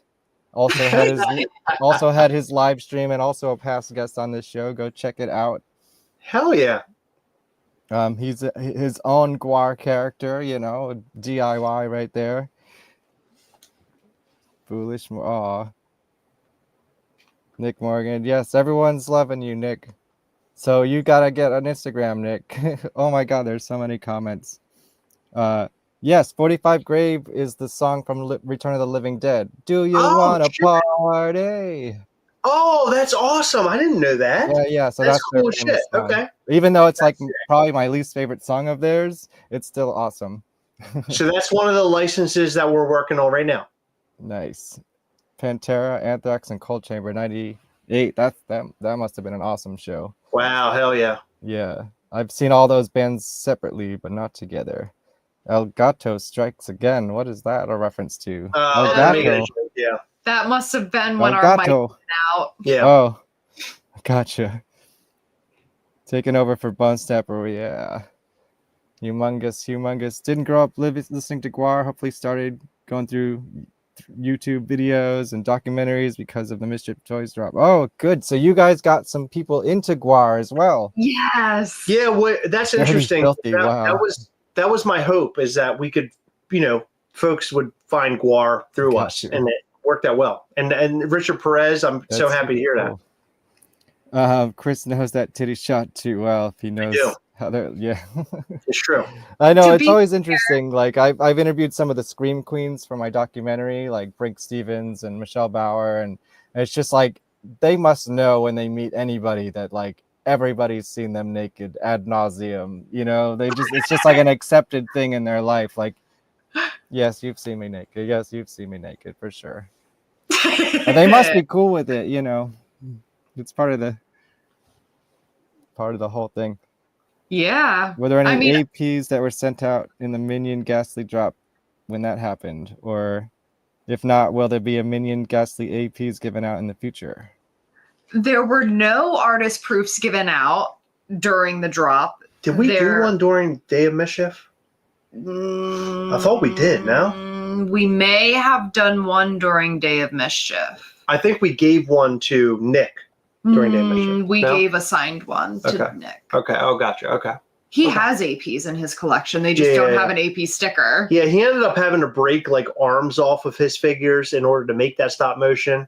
Mm-hmm. And he gave me bits and pieces from the stop motion. There's like a thing that says gory hole. Mm-hmm. I have where that. the cuttlefish comes out of. That's he clever. gave me that. But he always gives me pieces from like his sets. One cool thing that he gave me. So Nick, as I mentioned, he's in the industry. He put Gastly in a TV show, and he gave me the Gastly that was in a TV show. He put it in the background of a TV show, and so can you reveal what show it was, or it was? Is it like an Easter egg we can hunt for? I think it was called. Yeah, I think it was called. It was on Apple. It was on Apple. But he actually. Hold on, I can show you something. Hold on. Well, he's in the chat, right? Can you clarify? Yeah, he'll probably tell us. Yeah, let us know. Yeah. And by the way, everybody, get your questions, and if you got any questions, send them in right now. But he actually made a lunchbox specifically for the show, and it's covered in dust now because it's been sitting up there. But the Gastly that was in the show is right here. Awesome. So this is one of the. So originally the kid, I think the idea was maybe the kid could carry a lunchbox around, or maybe have it in his bedroom. And so Nick created this. We actually created a poster, remember, of this, and we were going to sell the poster. And I don't think we never got around to that. The poster never made it into the show. Yeah. So we didn't produce it. Yeah. But this is incredible. He basically took one of the old school lunch boxes, from when we were kids. Yeah. And dialed it up with a Mischief Toys logo. It's red. So I don't know what this originally, I guess Nick could tell us what this was originally, what it was. Remember how they came with like a thermos and all that shit? Yeah. Yeah. But yeah. Anyway, very cool. Mischief Toys, like I said, it's only as good as the people who are involved in the fan base that we have. And you're seeing all these guys that are commenting, girls that are commenting here during this podcast, and all of them, we see them a lot through everything that we do, and they're just incredible. And we find these incredible opportunities like this. Like we always somehow meet the right people, right? Yeah, always meet the right people.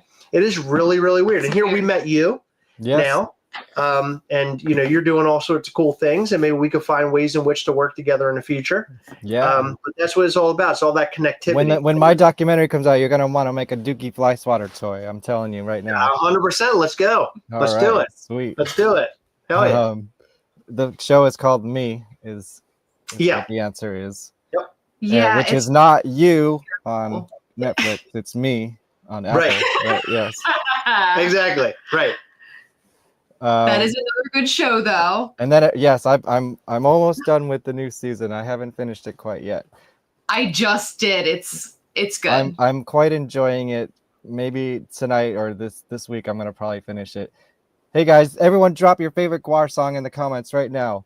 And while you do that, I just want to ask you, tell us a little bit about what you're doing. I mean, you've talked about the Kevin Smith collabo coming up, but I know just briefly you have like some membership stuff and like other on Gwar related things that you're doing. I know this was all in like your previous live stream before this, but like give us the Reader's Digest of like what you guys are doing and how people can get involved. Awesome. So this coming Tuesday, June the 24th, we have what's called our Coven of Mischief opening up, and it is a paid annual membership. So like for people to get exclusive Coven of Mischief items. So we have Mischief Toys, but then a branch off of Mischief Toys is the Coven of Mischief, which is a super secret club that people can join and get Coven exclusive items. We have a symbol for the Coven. We have exclusive t-shirts and hats and pins, and people are in one annual life cycle, I'll call it. There will be at least one exclusive figure that pops up that they have the chance at obtaining, which is very cool. We always aim for more than one exclusive figure, but that's what's guaranteed, and it's really, really cool. So we are offering that this Tuesday, just like the membership, and they can go in, and we have like some shirts and hats and pins available and a lanyard at the moment, but there will be a lot more. But I believe our next figure is going to be dropping early July. And do we want to say what it is? Yeah, sure. So it'll be a year ago in July. Our newest family member joined our family.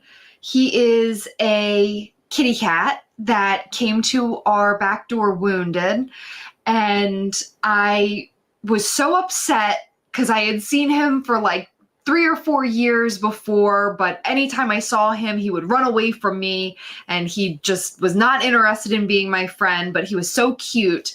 But one night he was meowing at me, and I was like, what was that? Because it was not our cat. And I turned around and I saw him, and I was like, oh my gosh, you never get close to me. What's going on? And I saw he had this big wound on his head, and I was so upset.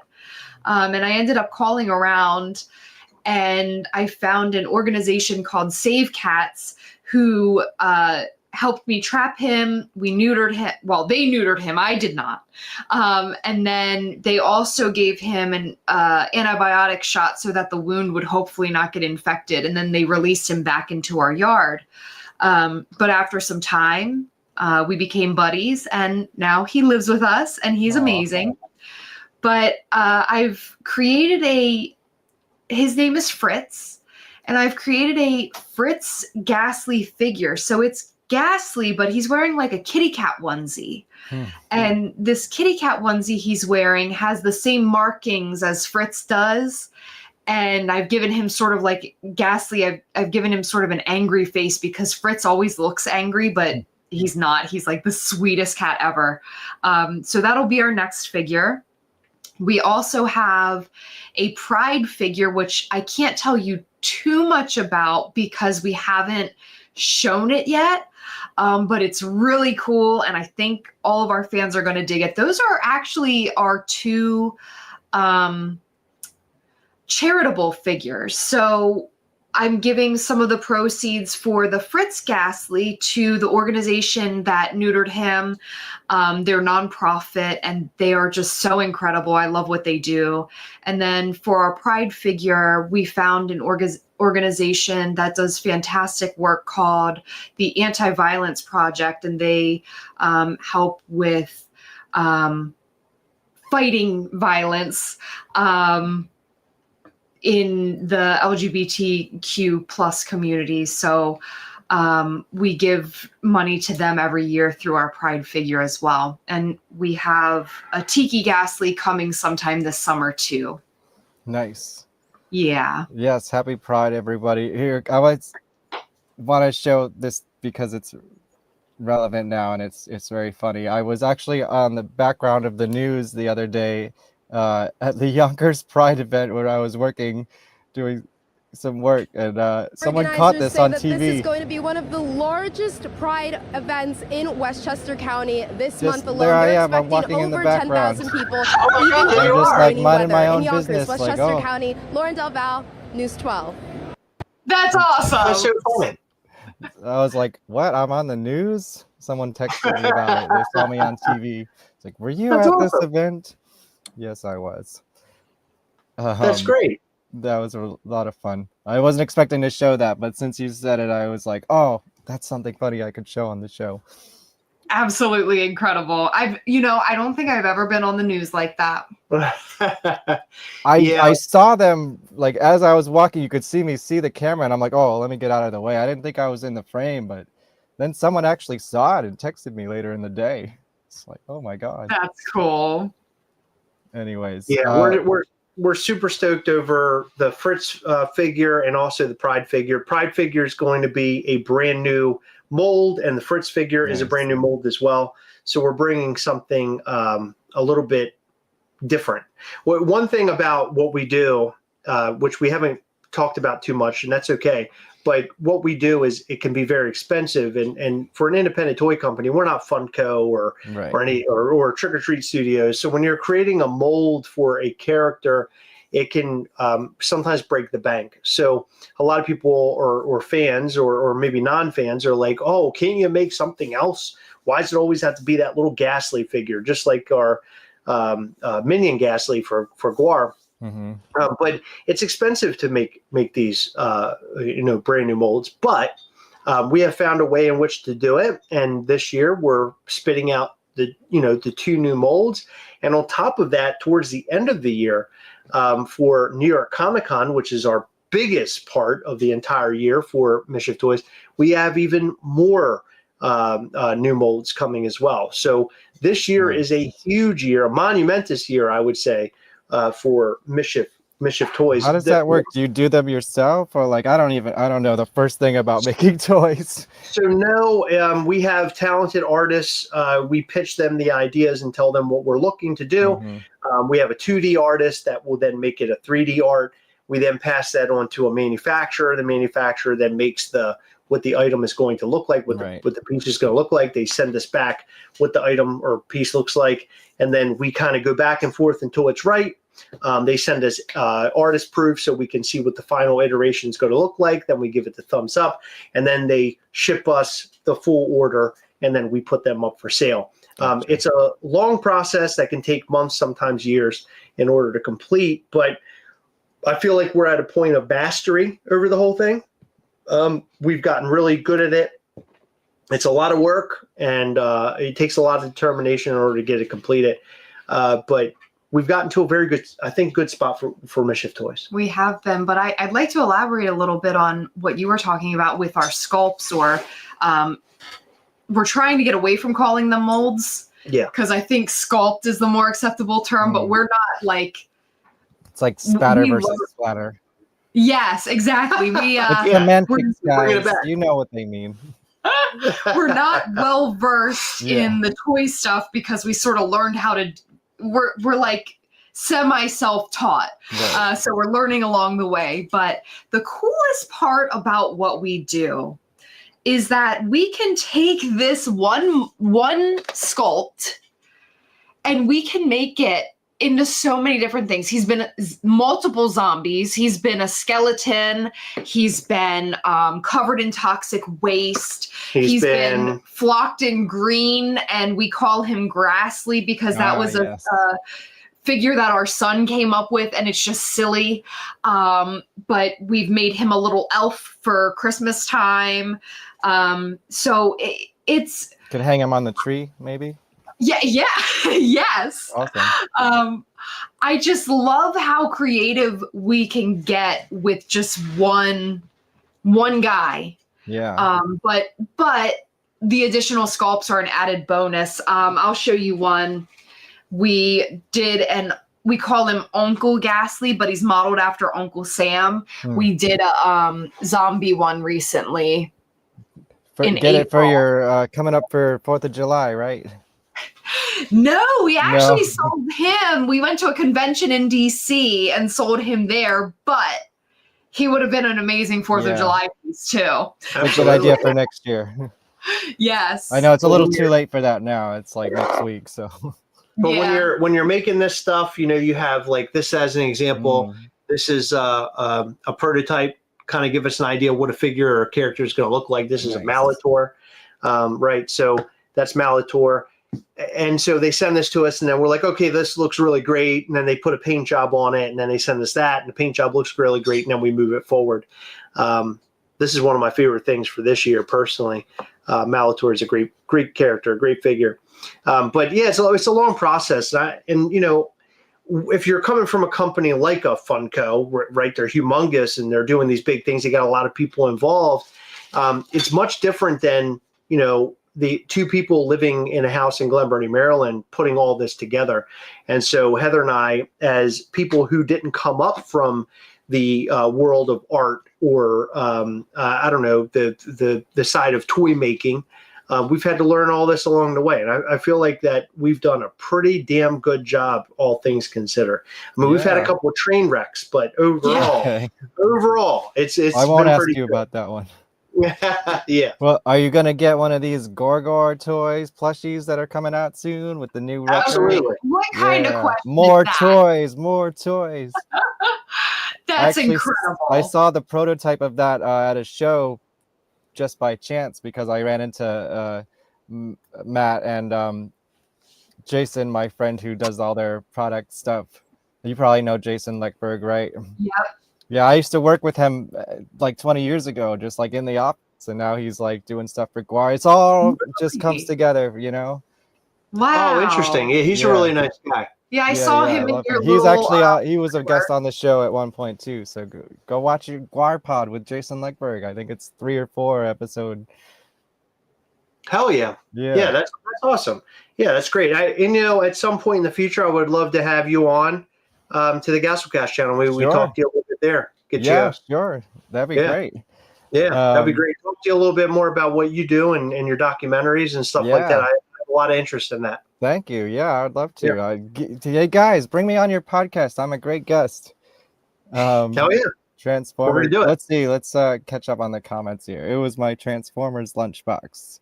Oh, no shit. That's awesome. Oh no, you're gonna break Chris's heart. He loves Transformers. No, I love that.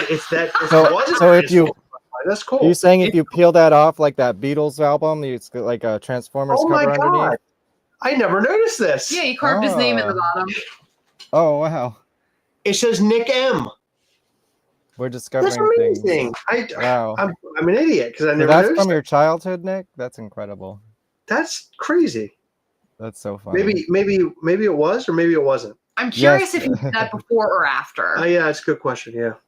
Well, let us know in the chat. Zombie Monkey says, I'm still waiting for the Mischief Toys lunchbox and thermos set. Yes, got to get the thermos in there as well. Yeah, no kidding. I would love that. We actually did make tumblers. Okay, this is that's pretty close. It's not going to fit in the lunchbox, though. Yeah.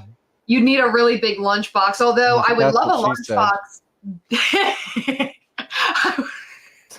I would love a lunchbox that big because I like a big lunch. Okay. And noted. This was their favorite songs. Travis says The Road Behind. He likes the power ballad. All right. Cool. Mischief Toys keep connecting us through so many medias. Yeah. For sure. Maggots, yes, Maggots is a good one. Sadama Go-Go, that's from my favorite record, yeah. Another Sadama Go-Go, that's a popular one. Hey, Katie, nice to see you here again.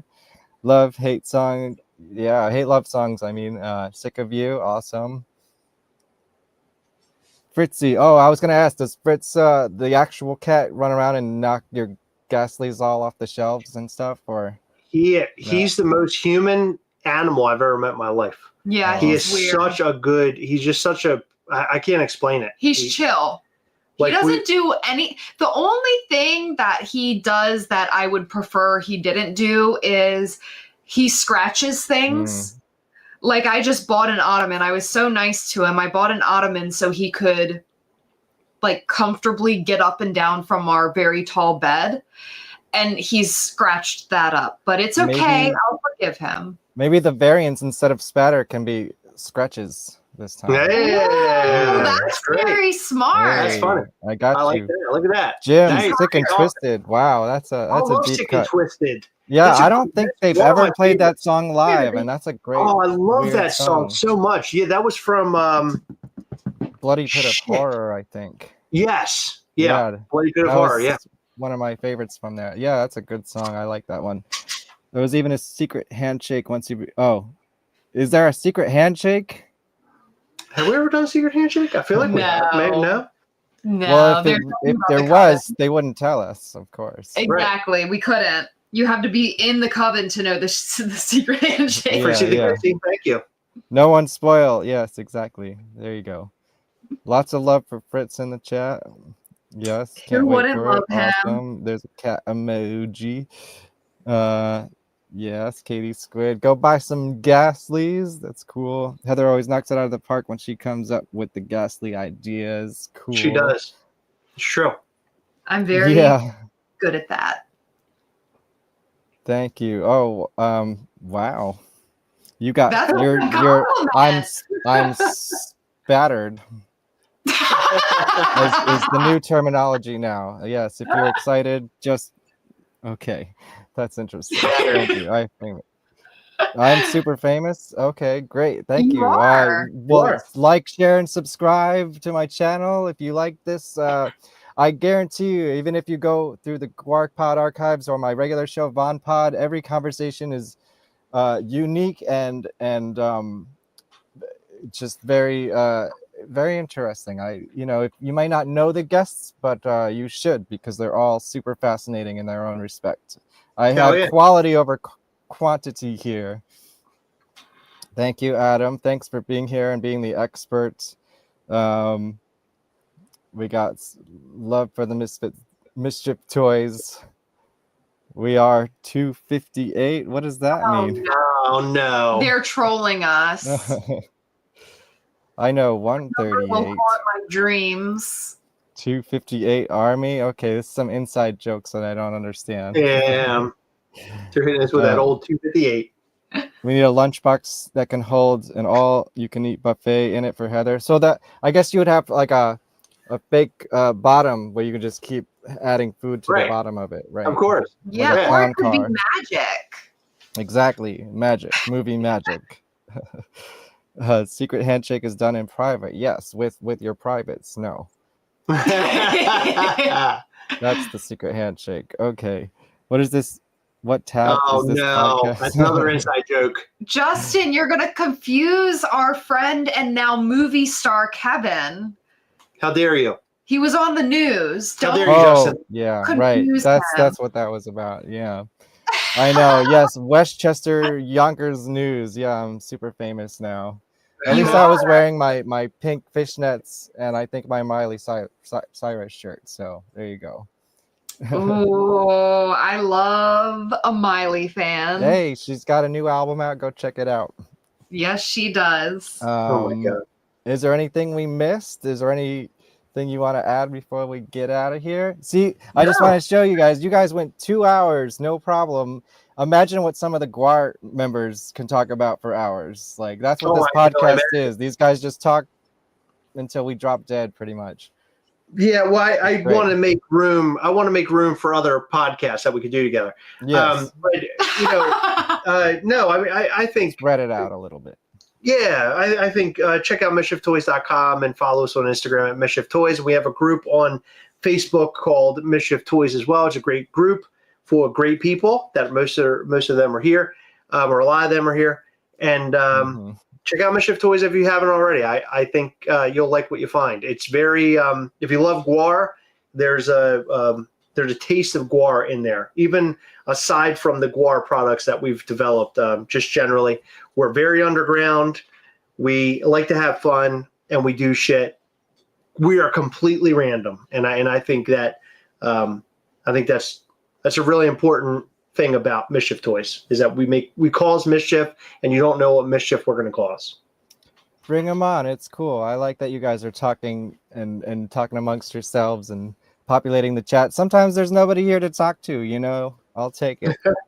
Splatter for all. Yes. Hell yeah. Well, thanks for being here. I guess I should tell you all that we have another show booked for in 2 weeks.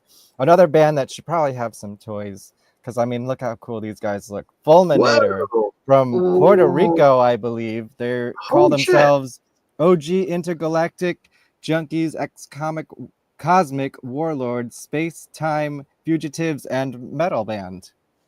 So that's the resume. I'm gonna find out all about them. I know they have a mini comic book that I have to read in preparation for this, and I think there's some lasers involved, and definitely some heavy metal and neon green. And what's not to love? If you love Gwar, I think you would love this band, Fulminator. That's exciting. Well, you said Gwar wrong. Oh, Gwar. Gwar. I did it again. You're so embarrassing. And then let's see. I think. Oh yeah, we just had. Did you guys enjoy this? Faith No Gwar was the last episode. They're playing in a couple days at the Whiskey a Go Go. It's a Gwar / Faith No More. Not even a tribute band, but it's a whole thing, and it's Piggy D who's playing with Marilyn Manson. He used to be in Rob Zombie's band. Is leading this charge, and that was the last episode. We had a fascinating conversation with them. Go check it out. Other recent episodes with Brad Roberts, Jizmak Dagusha, Hunter Jackson came back for another round. Bob Gorman was on the show. We talk a lot about the archive. And then, of course, here's my documentary that I'm working on, The Life and Slimes of Dookie Flosswater and Haunted Garage, a Gwar. If you like Gwar and you like projectiles and shock rock, these guys kind of helped pioneer it along with Gwar in the late 80s, early 90s. And there's some members of Gwar in here talking about it. They were on the same record label too, Metal Blade Records. And if you really want to dig deep into me, go check out my music. I'm actually a musician before anything else. So vonesper.bandcamp.com. And I'm working on, is this the next slide? I'm working on it this summer. My main project, Pop Perversion. I swear I'll get some music out to you soon. It's but go follow all the things. And oh, there's that one again. And I think that's it. I think I did it all the things. Awesome. Hell yeah, dude. Well, I want to check out your music. Thank you. Yeah, it's those solo albums are kind of like quarantine pandemic experiments that turned into albums, but Pop Perversion's like my main rock band thing that I think the fans of Gwar will be more excited about. But it's all fun. It's all good. Let's see. Yes, Fulminator definitely looks cool as hell. Thank you everybody again for being in here. If you haven't already, give it a like, give it a comment, share it with your friends. You know, I'm just trying to fight the algorithm and be noticed on YouTube. Which CD? I don't know. Oh, yes. Actually, let me show you. What a great question, Ricky. Thank you for asking. This is my album, Quarantine Dream. Every cover is hand-drawn. Oh, my God. By me. And I have a couple of them left. Yes, I do. And there's also a bonus track that's not available online, and it's on CD. So it makes for a great coaster. vonesper.bandcamp.com. is where you can find it.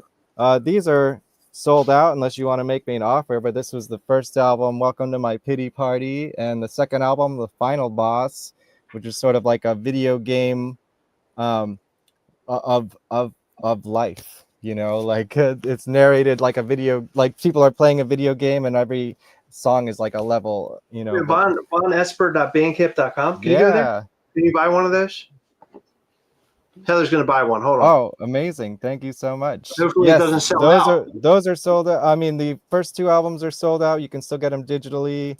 But the third of the trilogy, it's a trilogy, Quarantine Dream. I think this is my favorite one. There's collaborations with Imani Coppola. If you know that her, she was like a, dare you say, a one-hit wonder in the 90s, but also was a part of Peeping Tom with Mike Patton, and just a brilliant songwriter in her own respect. And here, do you like Trauma movies? Oh yeah, Trauma. Yeah, hell yeah. Do you know Romeo and Juliet? I remember that, yeah. Well, Jane Jensen, who plays Juliet, is actually a great musician also, and she does a duet with me, wrote a song with me on this record. So if you're a fan of Trauma, you're gonna want to get one of these for part of your collection. Yeah, I'm telling you, I'm full of surprises. I want to see your drawing. Heather, order one because I need his drawing. Yeah, I don't claim to be an artist, but it was cheaper than buying them the real thing. So I just burn CDs and I draw the covers, and they're all numbered. There's like I don't know, about 50 of these that existed at some point. That's awesome. I love it. Yeah, I love that idea. Let's see. Yeah, so thank you, Ricky, for asking, and I will promote myself. I don't probably promote myself enough to the GWARPod audience because it's more Gwar focused. I know. Well, thank you. Good night. Good night. Yes, vonesper.bandcamp.com. I think there's probably a link tree in the description of this for all my links. Life is like a video. Yes, exactly. And the whole premise is that I made it to the final boss, and the final boss is me. So I have to fight myself. Shit. Fighting because yourself. We are our own worst enemies. Thank you. Where's the hashtag I'm wet come from? Is that something we don't know about? I don't know. I would like to know that too. Oh, okay. They said it again. So can you clarify? Was there a specific moment that made you wet? This is just for market research. And I will wait to end the show to get a response from you. And in the meantime, I just want to show these again, like these very cool stickers from Mischief Toys. I don't have a sticker book, but it's gonna live in my Gwar cave over here. Hell yeah! Of course, this is my favorite. Again, it's I love that. It's so shiny. You can't even see it correctly here because it's so shiny. And that's what makes it so cool. We did one of those. Oh, we have another sticker like that, right? Maybe. Yeah. And I guess this is just the business card, but it's worth showing yes. too, because all the art is very cool. And do you do the art yourself? Like, do you design it initially and then hand it off to an artist, or how does that work? No, we were so initially I made Gastly, but then now we work with artists who will create the things. But basically by our design, we ask them to do certain things and they do it, and then we approve it, and then we move it forward from there. But our artists that we have like 3 that are main, like they work with us all the time. Then we have an artist who works every once in a while, does stuff with us. Nice. Actually, we have like 2 artists like that, or 3 that do every once in a while things. And then we have our 3D modelers. We have about 2 or 3 of them. We have a plush artist who does plush. Wow. Look, we know we have all the right connections, I guess, right? So whatever we need to do.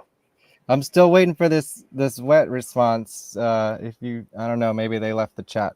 But here, I'll promote one more thing for myself, and you can just message me if you want one of these. This is my Green Jello character, Kevin the Dinosaur, the art by Green Jello member Johnny P. If you like Gwar, you'll probably like Green Jello. They're kind of in the same boat or in the same time period. I've been a member of this band for 17 years now, and I go by Kevin the Dinosaur. There's me in my dinosaur onesie. And if you want one of these, this is a sticker. If you want one of these, just like find me and message me on Instagram or something. I'll get you one. Can you pack one of those in one of our the CD? Yeah, absolutely. Yeah, all the CDs come with stickers, free stickers. You know, just like you. As long as they're available, I will send them out with you. Absolutely. Hell yeah, I love it. We got the Gwar sticker. I believe is the biggest sticker Mischief Toys has done to date. That came with the drop. Is that true? Oh, interesting. You guys are getting bigger. He would know better than I would. Yeah. All right. Well, I don't know if we're gonna get a response. It's gonna be a mystery what made this this person wet. But you have people who want your sticker. Justin and Tony both want your sticker. Great. Hit me up. I am on Instagram, Kevin Vonesper, or you can message me on GWARPod. Go find me at GWARPod on Instagram, or yeah, I'm very easy to find. I think just go to my link tree and everything, and all your link is also below in the description of the show. Everything should be there. Links to the documentary. There's a sticker for that too. It's the life and slimes of Dookie Fly Swatter and Haunted Garage. Love it. Yeah. Love it. Hell yeah. All right. Oops. Thank you, Jim. Thanks for joining. Sending message now. All right, great. I'm the wet test in the room. What does that mean? Is that another inside joke? No, he's we're creating our own lore tonight, I think. Yeah, wetter than the other guy. Yeah, I don't know. I'm still waiting for a response from just Pega. I don't know if we're gonna get it. So thank you, Nick, and thank you for your work on the stop motion. That was everyone go watch that, get it, like it, and get those views up on that animation because it's super cool. And if you like stop motion, you would love Green Jelly. They did that Three Little Pigs, stop motion animation video in the 90s, or the best music videos ever made. So thank you very much. All right, I think we're just reading comments now. So I think I'm going to end this thing, play the outro song. Thank you so much you did like an hour on your own show and then 2 hours 15 on my show. So you guys must be fun, man. Thank you. Thanks for having us. Yeah, absolutely. If you drop any more Gwar stuff, come back again. Definitely. Absolutely. Yeah. Hell yeah. All right, let me find the outro song, my Andrew WK related outro song. No doubt. No, don't leave. What do you want me to do? You guys want to keep asking questions? I mean, I'll stay here as long as you want, but I think it's over, man. I was on TRL once. Total Request Live, remember that? Oh my God, old school. With Carson Daly. It was a little bit before his time. I don't think Total Request Live existed at that point because that was in like 92 or 93. But Green Jelly, yeah, go look up Green Jelly. If you don't know Green Jelly, you definitely should. Yeah, there you go, Green Jelly, Grammy-nominated Green Jelly. The Three Little Pigs, the reason Tool exists. Oh shit! So they were all in Green Jelly together before Tool started. Yeah, Maynard is the voice of the Pigs. Oh, interesting. No, probably not, because I don't have a band right now. And if I did have a band, it would be Pop Perversion. But maybe one day, maybe in the 20th anniversary, I'll put together a band and play my quarantine trilogy. I call it the Quarant Trilogy. Acapella. All right. I made it to the final boss. The final boss is me. That's all you get. I'm not really a singer. I sing by necessity, but I'll give you a little treat there. All right, guys, that's it. I'm going to play the outro. Keep, if you want to make more comments, you can comment below the video, help the algorithm as always. And like, share, subscribe, comment below. Like, share, subscribe.